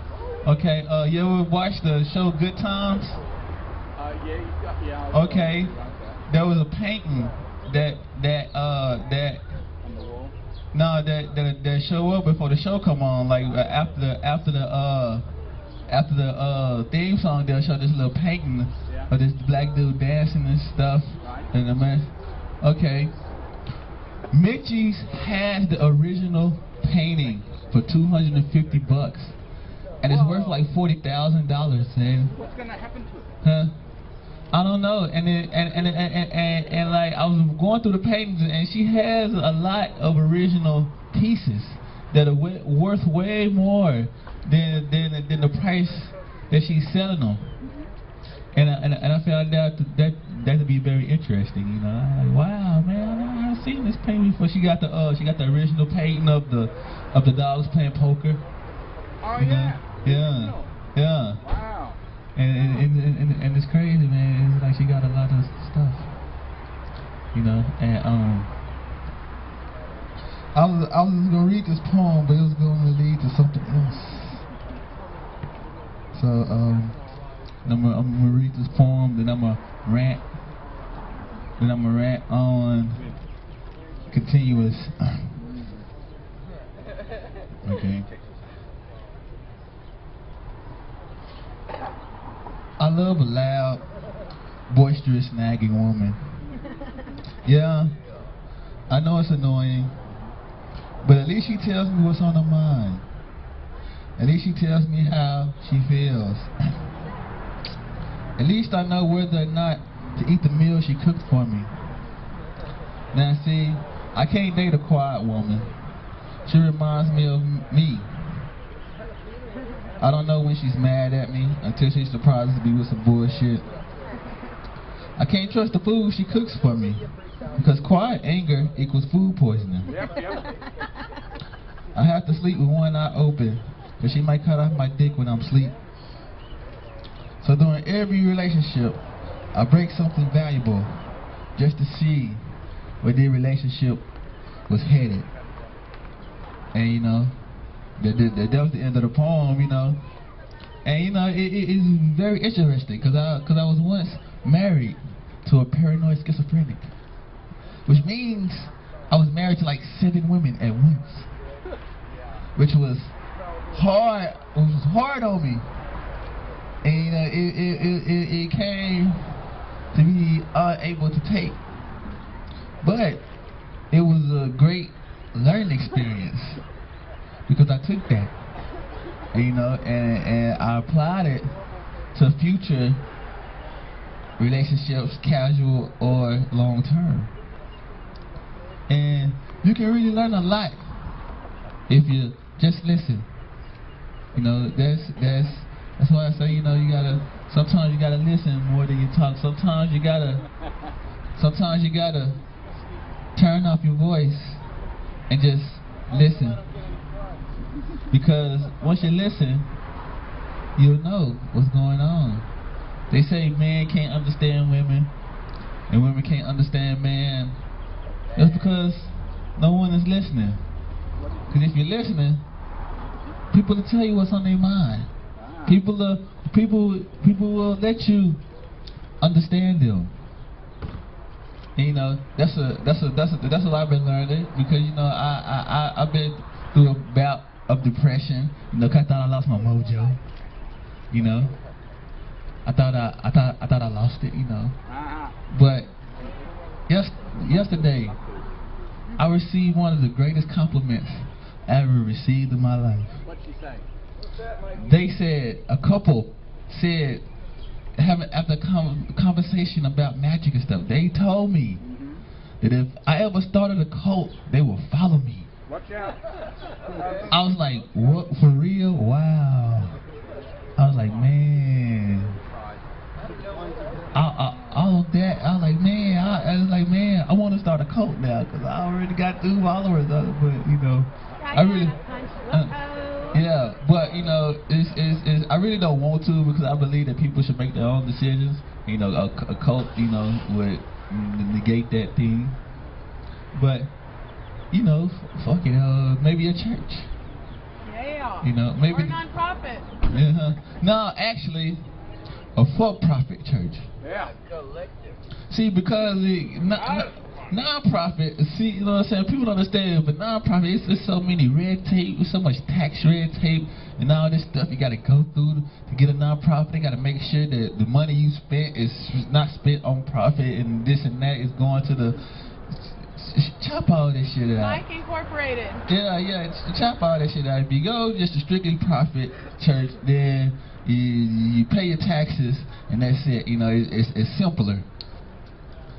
And I was thinking about that, the church of the future, you know, the church where you ain't gotta, we don't have to bow down, you know, a church to where you don't have to bow down to some deity that you've never seen before, just so you can give the preacher all your money. Although I would accept donations. There's nothing wrong with accepting donations, as long as the people are willing to give those donations free will with no type of spiritual coercion. You know, just a person that like, man, I like what you're talking about here. That's different than like, whoa, I'm gonna give you my money because I'm scared of going to hell. That ain't. I don't think that's right. Because I was raised in the church, and I see preachers do it. Hey, the Lord will pay your rent if you just give me an offering equal to your rent. Like, wow, are you serious? And it's these same people that are struggling day by day while the preachers coming to church in a limousine with a nice suit. I'm like, wow, really? I mean, and these same people, would they give you that money if you told them the truth? No. You know what I'm saying? Can you know, a preacher will tell you, hey, you are sick, just praise the Lord and He will heal you. The church go crazy. Ah! We take that same congregation and say, man, y'all are sick, and because y'all keep eating that garbage, if y'all quit eating that garbage food, eat your vegetables, y'all may not be as sick. They be like, hey, get him off the stage. Fuck that dude. We don't want to hear that shit. We don't want to be told that all we got to do is change our diets. We don't want to be told to take responsibility of our own lives. And you know, that's the main problem I have with Christianity, because you'll be surprised what people would do when they can blame everything on the devil. Yes. True. Yeah. Yes, sir. Mikey. Follow me, I will enlighten your wallet. Follow me, I'll play.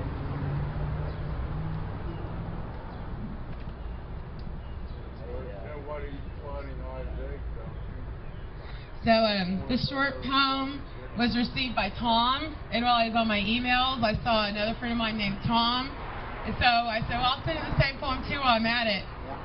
And he wrote me back, he said, that poem was very nice. It's different than the rest. It had a better canter, and it wasn't as negative as the other ones, and I quickly deleted that email. I'm never sending one to him again. I don't really, you know, sometimes when I write, I've tried to be positive, and then when I had some dark, bad stuff happen to me, I told I was going to stop writing, and Dave, and I guess Patrick told me, you know, no, keep writing the dark stuff, and now I'm feeling really good with anger and negativity and the way I can reach out to people that have those same issues.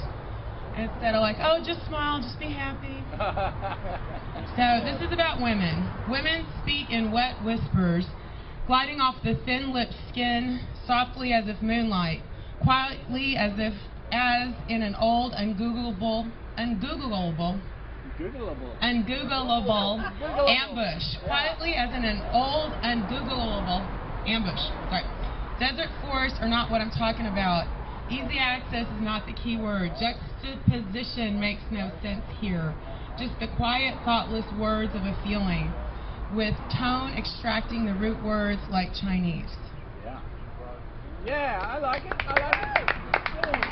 I like it. Don't like it too much, or I won't send you any of the bad ones. Oh, okay.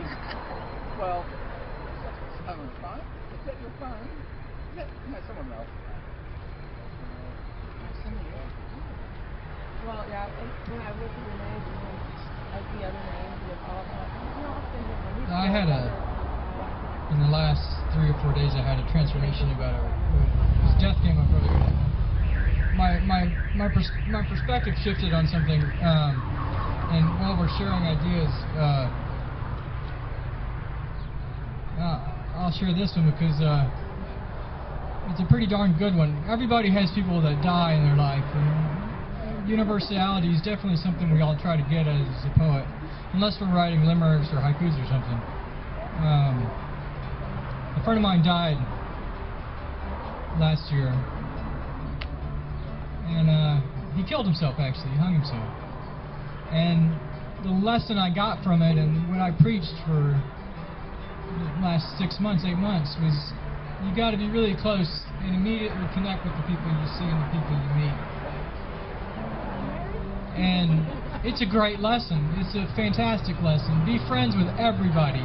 My kids these days say, do you know that guy? I go into 7-Eleven and buy a pack of cigarettes. They say, you know that guy? And I say, yeah, he's a friend of mine. He lives in Austin. He's my neighbor. So that attitude is definitely a good one. But William's sister reached out to us recently to say his book's going to be released in the next couple months. Yeah. William's book's coming out. William Sickwitz's book is coming out in the next couple months, and we're going to have festivities, well, he'd probably want festivities. Have some festivities or book openings for him at all the various venues. Full English is going to do one. I hope Ruta does one. New World Deli should do one, and so it's very exciting. And I like that I've been in this place of eternal friendliness with everybody, and it's definitely opened my heart to let anybody come into it, no matter who you are. And then, Michelle writing us, I had this moment where I realized, wait a second. The reason I've loved William so much and have gotten so much out of him is because he died. It was his death that I've been loving. It was the lesson of William dying that I've been preaching for 8 months. And Michelle told me a couple things, because Open Mike Austin's website's dedicated to him, and it says he's did a great job, he's the spirit of the brother, except that last thing he did was kind of stupid. And I'm sorry for it. And so I've been miserable thinking, man, you shouldn't have done that. But it opened my eyes to the fact that I love everybody.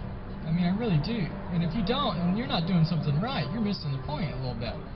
But the other lesson, the lesson that we're getting from this now in the last 2 or 3 days, like I say, is let's preach the lesson of William as a person. What did William mean as a living guy, not as a dead guy? William as a dead guy meant a great deal to us because he taught us we should love people while we got the chance. But William as a living guy was a great person. He cared for people. He walked every day of his life with an open heart and let everybody in. Compassionate, soft, sensitive. So if you've lost somebody recently, I know Stephanie lost somebody at the same time she lost William. Maybe she can think, and anybody you've lost recently, don't think about what their death and their passing teaches you. It's not the missing that the living teach us, it's the life within the living that they teach us. It's who we represent as people, like Thom and Mary and Gordon and Linda. We represent certain things. Celebrate that. So over the next couple months, maybe you can take something from that and think that celebrate the living, and after they're gone, celebrate their life. Thanks. Jack. Okay. Jack is back. Jack's back. Jack's front. Jack's Jack's side. wearing a hat. Jack's back. Jack's back. Jack's side. Jack doesn't like Jack's fracking. side, yeah. Jack's in blue.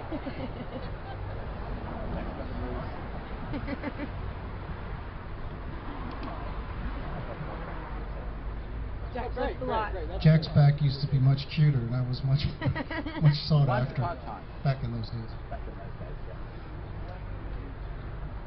Now you're just a nice, quiet guy. Just an unassuming Yeah. One of the mob. consumer. One of the flash mob. Mary did a little piece about women, Yeah. and Scott talked about his good friend passing. Yeah. And so I was thinking about doing something to reflect the women thing, because Mary was on that theme, and then I was forced to have to think about a dead friend. Forced to think. Forced to I must not have heard what you said. So, you know, Just TiVo it.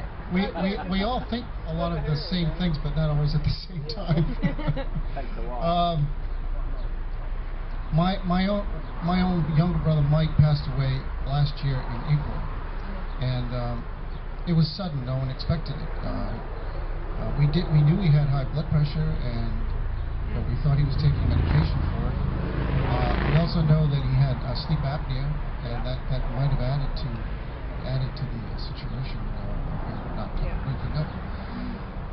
It was still a mystery, and he left 2 young boys and a grieving family and a whole grieving neighborhood. I mean, his wake, I stood there shaking like 400 hands over like 4 hours. It was just well known, well liked in his little community. Mike was gregarious. He was the guy that everybody was like, the party didn't start till Mike got there. Yeah, party That was the guy. I mean, he was, everything out of his mouth was really just funny and bright. He was the least likely to be that we thought would go. And it's true what you say. I mean, you think a lot more about what that person meant to you than when they're actually with you. You can talk to them and ask them what they need. Yeah, what do you mean by that? But anyway, so now I'm going to get on to the piece that I wrote. This was written in August, and I know Tom's heard it a couple of times, but maybe some of you have not. So, called "Women Must Be Pleased." Oh. Yay! She likes that. That's a little louder. Yeah. Women must be pleased. I'll get closer to the mic. I'll get to that. I'll get to that part. Women carry us from time immortal, from time invisible, for time eternal. Before we sip or suck, before we cry, before we crawl, before we walk, a woman suffered for us, felt us come to life, gave us a path into this world, endured the pain of delivering us from the inside to the outside, and has introduced us a speck, an egg, not even an idea yet. This is where we started our journey, and she, a woman, celebrated every success or trial we encountered. She dreams of us, she supports us, she feeds us, she encourages us, and she loves us like no other will love us.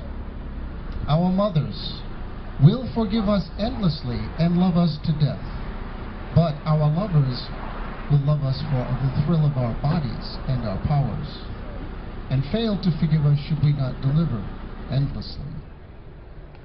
Our wives forgive us for the sake of our progeny. A fine woman and a fine wife is pleased when we adore her offerings and respect her babies, and will forgive our blunderings, but not endlessly. For a wife is not a mother. No. Don't conflate the two. A wife is not a mother. Oh. Our daughters will respect us for being true, but not for disrespecting their mothers. For which forgiveness is rare, and crying and complaining are useless, and no amount of wine or brew will cure us, nor our blaspheming of the Lord, nor our denigration of Mother Nature, if we are guilty of the disrespect of women. Women carry us from time immortal, from time invisible, but But we cannot be arrogant or careless. Should we risk attempting to fool Mother Nature or ignore her? She may forgive us and provide us with new chances, but a fool she will not endure forever. Bless her gifts endlessly and apologize profusely and earnestly, and you may be graced with a wash of forgiveness to bring blissful clarity to your days. For one thing that a woman enjoys hearing is an apology. And it's even better if it's in the form of a poem to her. Nice. There you go. Okay, nailed that one. Yeah. Nice. Thank you. Mary and Linda are going to say things about that. We women, thank you. Women thank her. Hi, Fondy. Happy birthday, Fondy. Gemini time. I'm having a birthday just to follow your example. I think it's a really good thing, being born as much as you can get away with. But I digress. My mother is 86. I flew back to see that when she fell in the shower and had to have hip surgery, that she was tough enough. Because my mother is tough, you know. None of this sort of fancy little sentiment. He says, listen, I gave up smoking and I took it up again because I don't want to die. I want to die happy. I said, Mum, you've never been happy. Cigarettes are not the issue. The issue is happiness. And she said, well, you go back to that poetry of yours and see how far that gets you. I said, Mum, it's got me this far so far. Another time, my sisters, they go and check on her because she's supposed to have this thing around her neck, right? And she said, that. If I'm going to go, I'm going to go, she said. I'm going to go happy. I said, Mum, you've never been happy. You know, there's 6 kids, work all her life, all the rest of it. But the thing is, Mother is fiercely independent and really sharp, and sharp in a practical way, you know, working class way. No sort of like sentimental hallmark stuff. Just cut to the quick. Okay, what do you got to say? Get on with it. It doesn't have to rhyme, but it has to be something. One time, I'm doing poetry in my hometown, Brisbane, capital of Queensland, right? In the shopping mall, right there, hundreds and hundreds of people, and my mum's there at that poetry reading. I said, Mum, what'd you think? As long as it makes you happy. And for years I've been trying to work out, what does that mean? So long as it makes you happy. You know? I'm the firstborn, and I was the first mistake, and I'm the reason she got married. I mean, it should mean something, right? All it means is you have this provisional acceptance until you make a mistake. And after that, as you say, there's no forgiving. Because the bottom line is, she says, look, I put up with you lot for a long time now, but you're on your own, you know, make your own mistakes, but don't come crying to me. So what I'm saying to say is, poetry is great. Poetry is wonderful for poets. But when it comes to mothers, you can't fool them. Never try. You can't make them happy. Well, as long as it makes you happy. Gordon. Oh, Gordon, yes. Speak on. I had a mother a little bit like that. Tough. Tough bird. Tough, and so why aren't you a lawyer, you know? Oh, because I didn't want to be that type of tough. All right. Thom, this is something I wrote with you in mind, and as your birthday is now and continually, this is dedicated to you. As I contemplate famous poets, as I contemplate those famous poets our age remembers, and perhaps the next, how they came to their recognition and success, I wonder what the formula, the recipe, the physics of profundity, or sheer simplicity, what alchemy of brain and wit and luck. A voice within me snorts. It's simple, really. For every 1,000 poets, a few, like cream, rise thick and buttery to the top. But then the far-off voices rise anew of all the unknown poets in the world who lived their lives and never gave a damn to win a prize.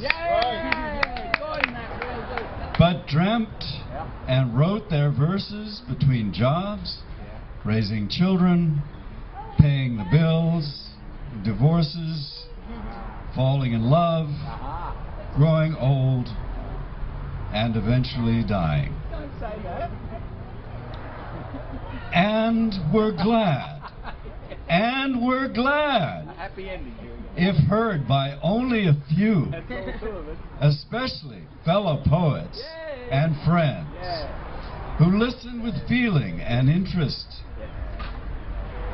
or doubly glad if they reach the hearts of the sad, the beaten, children, the aged, any and all who needed their words. That made the difference. It wasn't the fame, public notice, the publicity, academic acclaim, but the change in a face, a smile or a laugh, the nod of agreement that bridges the gap between strangers, of words shared deeply and freely with no need of applause. You said that.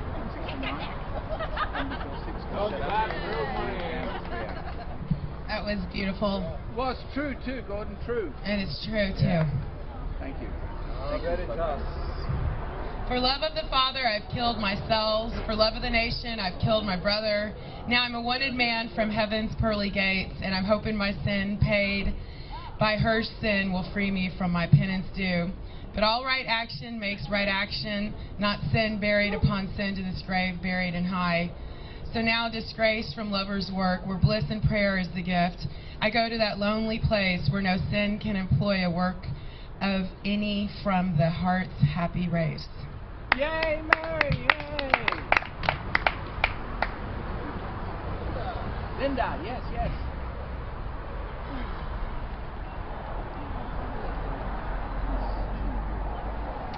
I love hearing the sound of the poets. Oh, yeah. I love their voice.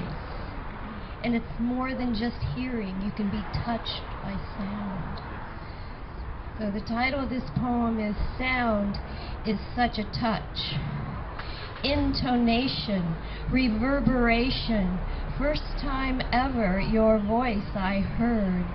Airwaves through space and wind.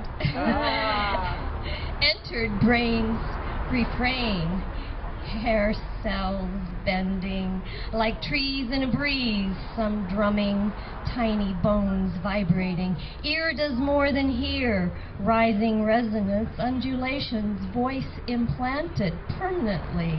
Sound is such a touch.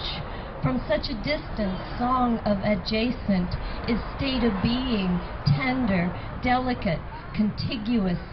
Sound is such a touch. Ear does more than hear. Your voice I heard, first time evermore. Beautiful.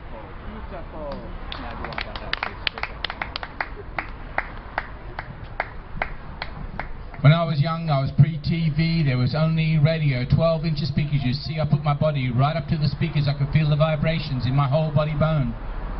I heard the intonations of the plum voices of the ABC, BBC. And welcome to the news. The news today has been censored and controlled, so no one gets any information whatsoever. Settle back and we shall play some relaxing music to take your mind away from the wars which are just outside your door. We thank you for listening.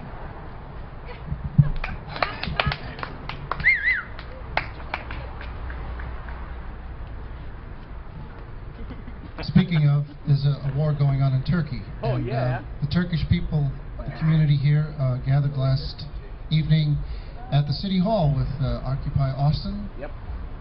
Life Brigade. And they wanted to stand up and be seen and be heard publicly. And that's a free speech area. The police did show up and try to harass people for chalking and just being there, but they really had nothing to... Yes. They had nothing to do because no one was actually doing anything against the law. And the Supreme Court has decided that chalking is not really a crime. Sorry, cops, but you can't bust somebody for chalking. Yes. So anyway, Maybe talking, but not choking. The war goes on. It's a war of oppression. The war of oppression is happening in Turkey, but it's happening everywhere. Yep. The man and the people with power, they want to keep the power. They want to keep the money, and they want to keep us where we are. And that's a fact. They don't really want to share it. So here's the piece I wrote, and there's a little picture that goes with it. If you want to see the picture of the police harassing the occupied people and the Turkish people, I got it in there. Through time and intelligence, beings have attempted to occupy their moment in time. In our limited capacity to understand the universe, creation, stars, planets, and other beings, men create systems and laws to guide themselves. Religions and theories, and then later science and methods. Yes, and great things have been accomplished with effort in accordance to one another and toward a goal. We work together believing we can make something happen, just as our real Occupy Austin folks did last night, of which I am one. At City Hall in downtown Austin, in solidarity with the Turkish community, we fended off the Austin Police Department, and they walked away. Hooray! This did not happen online. It was not on Facebook. It was not in an email. It was at City Hall, on the steps, in the plaza, and there was no confrontation. Now, I will say, as an aside, the police were polite, but they didn't have anything really against anybody, so they had to walk away. Well, they were hoping to find something, but there were no strange smells in the air either, so... We were one in the belief that oppressed people everywhere are our brothers and sisters. The sun sank as we spoke, and the moon rose up, and our Light Brigade letters spelled out, Texas loves. Istanbul. Istanbul. Very good. And the Occupy people from here, and the Turkish people from here and from Turkey, all gathered and became one on the steps, mostly wearing red shirts, and in solidarity. And their words, they got up to speak, became our words, because their struggle is our struggle, and it is never ending. Yay!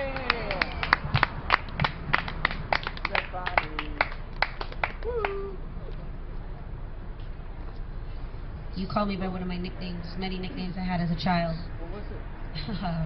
Stefani. I didn't hear it. It's okay. No, I had like 900 nicknames from my family when I was a kid. Stefani was one of them. No, it's a very endearing thing. It's not a bad thing. Okay. I had my own theme song, actually. My uncle sang to me. All right, guys, it's 8:35. We got about... No, I'm not singing it. It's really embarrassing. My uncles will sing it for you, I'm sure, if you ever meet them. So it's 8:35. We got about 25 minutes left. For those of you who just gotten here, please stand up. Have a voice. Let it be heard. My name is Stephanie. I'm your hostess. I'll be here till 9 tonight. I just wanted to let you guys know, every Thursday, Linda over here, and not every Thursday, the fourth Thursday? Yes, the fourth Thursday, not every Thursday. I always want to say every, because I'm used to saying every Tuesday for here. No, see, I did it again. Fourth Thursday, Linda will host at New World Deli from 7 to 9. It's Austin Poetry Society at New World Deli, like I said. It's an open mic. The next one is June 27th, and then the one after that is July 25th. So if you can make it up there, please. Where is it, Linda? 41st in Guadalupe. Okay. It's at 41st in Guadalupe. I think I know what bus goes by there. I think it's a 10. There's a bus right outside the door. Yeah, I think it's a 10. Alrighty, I already read this one. I'm going to read it again because I like it and I just wrote it. It's the one. Today. It's the 1. I'm sorry, it's not the 10, it's the 1. So hop on the 1. I wrote this mostly today. I already read it, but I'm going to read it again because I like it. As he dives into the bottle again, Swan dives down the neck of a gentleman's friend, Jack as he is called sometimes. He hits the caramel brown liquid with a loud splash. As he embraces the sweet nectar on his lips, he begins to drown on the poisonous drink.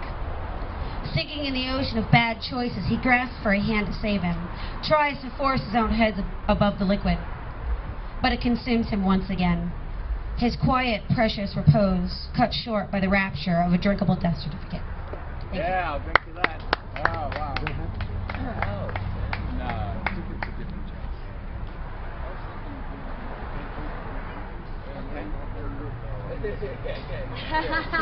Sorry, Wood. I'm still new to this whole electronic thing. I have no news. The only news I ever get is from poetry readings, going to open mics. So I live in a pretty isolated world in my apartment. I don't get out much. I don't do newspaper, radio, anything. So it's always interesting to hear all these names of people, and I'm like, who the heck is that? This is called Because the World Needs Poets. The world needs poets like it needs bricklayers and carpenters, garbage men and women, plumbers, doctors, men and women who do the hard work no one else wants to. Needs them like it needs dentists and golf pros, golf caddies, teachers, students, and superintendents, all the faceless men, women, boys, and girls who serve us round the table and in the field. It needs them not just because poetry lovers need poetry, but because there are those, oh so many of us, who need the uplifting of the soul by what they say and how they say it. For they cannot, either through inclination or lack of training, do it.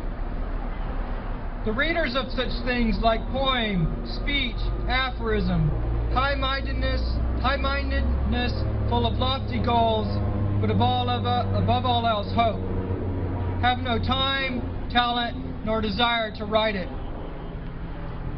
But oh, how we poets love to rise to lofty heights and dive deep into the earth, both sea and land, and bring up what we find. Jewels, crayfish, nuts and seeds, potatoes, carrots, and roots.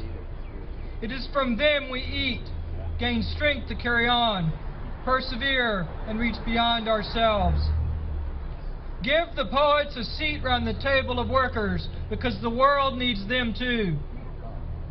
The world needs poets like it needs bakers, pastry shop owners, and the ones who make the little things that fit on the ends of shoestrings, and even the makers of diamond rings. The world needs poets because it is only they who, for whatever reason, and even they do not know, dig their hands into the soil where words are grown, and deep down dirty there in the loam, blend the rocks with their bones. And when the harvest is reaped, it will make you weep or laugh or guffaw, giggle and bawl, or contemplate deep, deep thoughts, like where do we all come from, and where are we all going?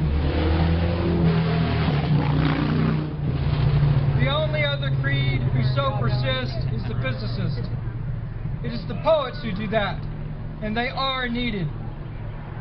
Just as important as the doctors of the heart, the feeders of men, the rule makers and lawgivers, for it is from them the within is revealed, polished off and shown like a diamond to everyone, so they might see where they come from and what lies within them. Each poet is a jeweler of the heart, and why not just anyone? Why not just anyone do this work and write this poem?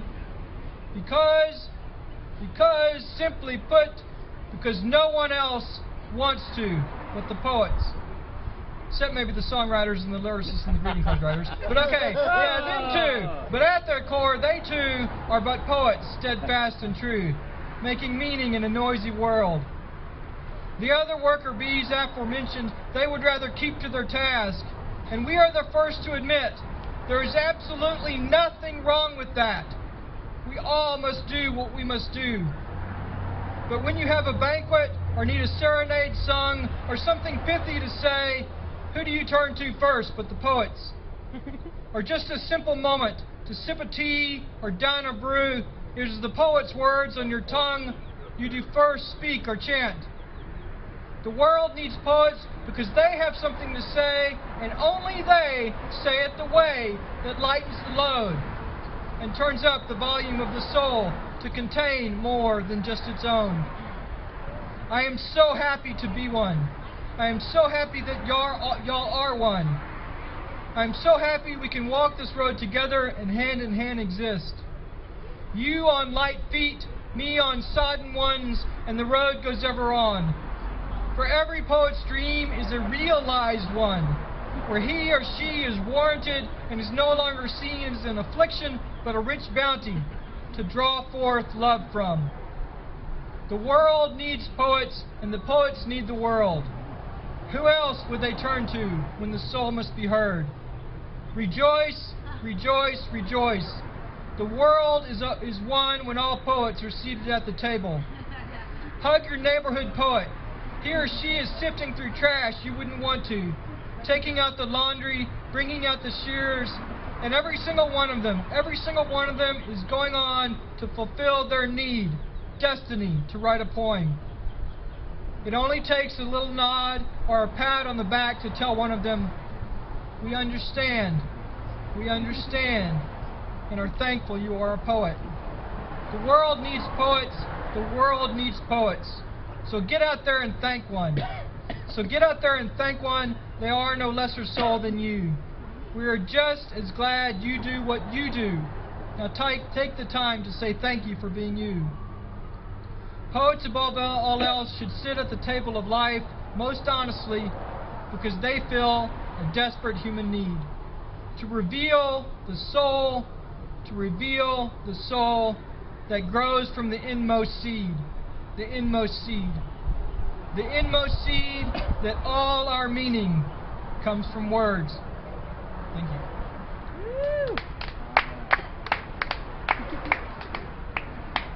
That was beautiful.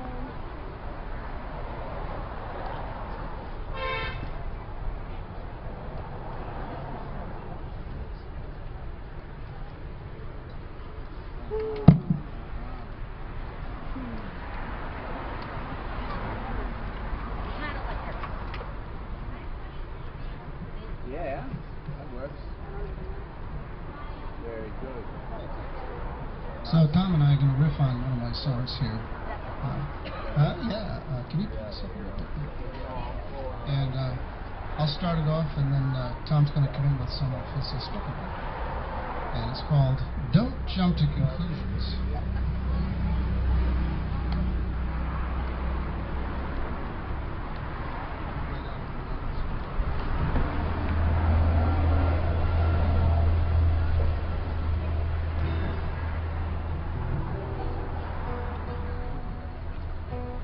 Going to tune up a little bit, and I'm tuning because I care. I care how it sounds to your ear. I'll leave that one. There's the E. There it is. All right.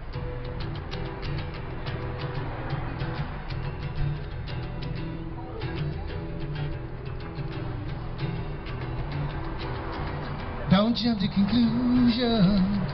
Things can't always what they seem. No. Don't jump to conclusions. Things ain't always what they seem. Sometimes you think you've got it nailed to the floor. Sometimes you're so damn right you don't know when you're wrong. Sometimes you're so damn right you don't know when you're wrong.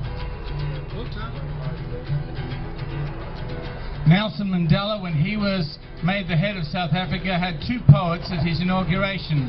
One was from the nation and the other was from his tribe. And what he said on that day applies today. It is, we are often used to being victims and being used to failure, but we should get used to the idea of victory. and the idea that we are as powerful as we ever want to be. Not power over anybody else at all, but actually powerful intrinsically because we are wonderful and connected to all things alive and shaking. So now, jump to conclusion. Things ain't always what they seem. No. Don't jump to conclusion. Things ain't always what they seem. Sunshine. They don't tell you the truth. No. Sunshine. I don't give you no proof that sunshine. I don't tell you the truth. Oh no. You gave your seat up for an old man on the bus. It's gonna take more than that to fool the rest of us. You gave your seat up for that old man on the bus. Oh, it's gonna take more than that to fool the rest of us. Martin Luther King said, I have a dream. Well, I have a dream every evening, every afternoon, every morning. Every one of you are dreaming. You're part of the dream now, no hallucination. The fact is, time, space, corporeal dimensions are all temporary and transient. We are flowing as we flow around the Heisenberg-Einstein equation, which is, of course, that every moment is a little island and we are floating in hyperspace. We don't need no app for that. We don't need no techno crap. We are actually human beings, and that is where the map is at.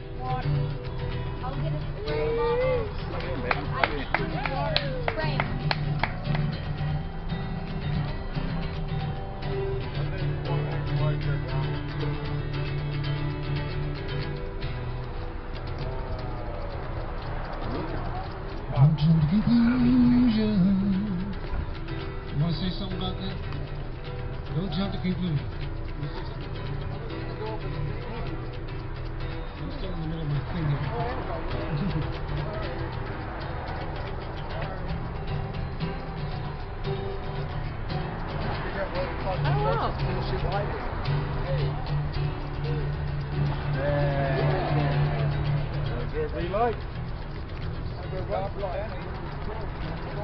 A child asked you, what color is the wind? You try to answer, but you know it's just a wind. A child asked you, what color is the wind? You try to answer, but you know, oh, it's just a wind. It's just a wind. It's just a wind.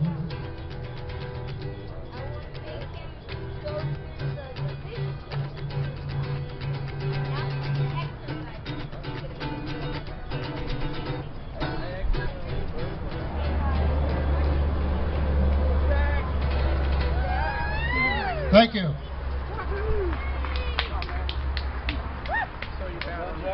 Thank you.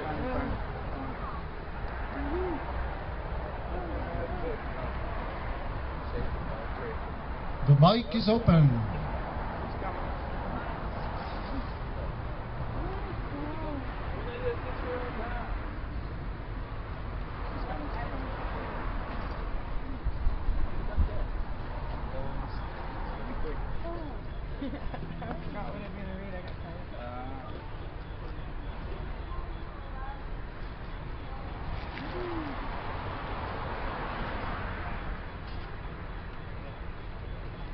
Another original by me, one of my favorites to read. Do I want perfection as it appears, or is it just that glass pane on the surface, the reflection I would hope you could see, the face flashing forward into a future of a red-stained pane, no longer does clear glass? Can I help but want to see the wounds gush forth pure red blood onto the white sheets we have so carefully laid out to rest our weary love head love-weary, bashed heads upon. Oh, let me repeat that. Can I help but want to see the wounds gush forth pure red blood onto the white sheets we have so carefully laid out to rest our love-weary, bashed heads upon? While we allow our eyes to adjust to the new scene and the crystal-clear image reflecting upon that once clean surface, once pure and whole, once completely united in a chorus of harmonic beats, one oxygenated being, one passion flowing forward fancifully forward with love, with the essence of clear glass. I wonder how long before we start to ruin that surface, tarnish that one single goal in mind. I hope that the entity of our soul remain within the common purpose. If not, I fear the white sheets will go from pink to deep maroon quickly, and the slit tongues and throats of two scorned lovers will slowly envelop the whole mind of those once believing in happy endings. Thank you.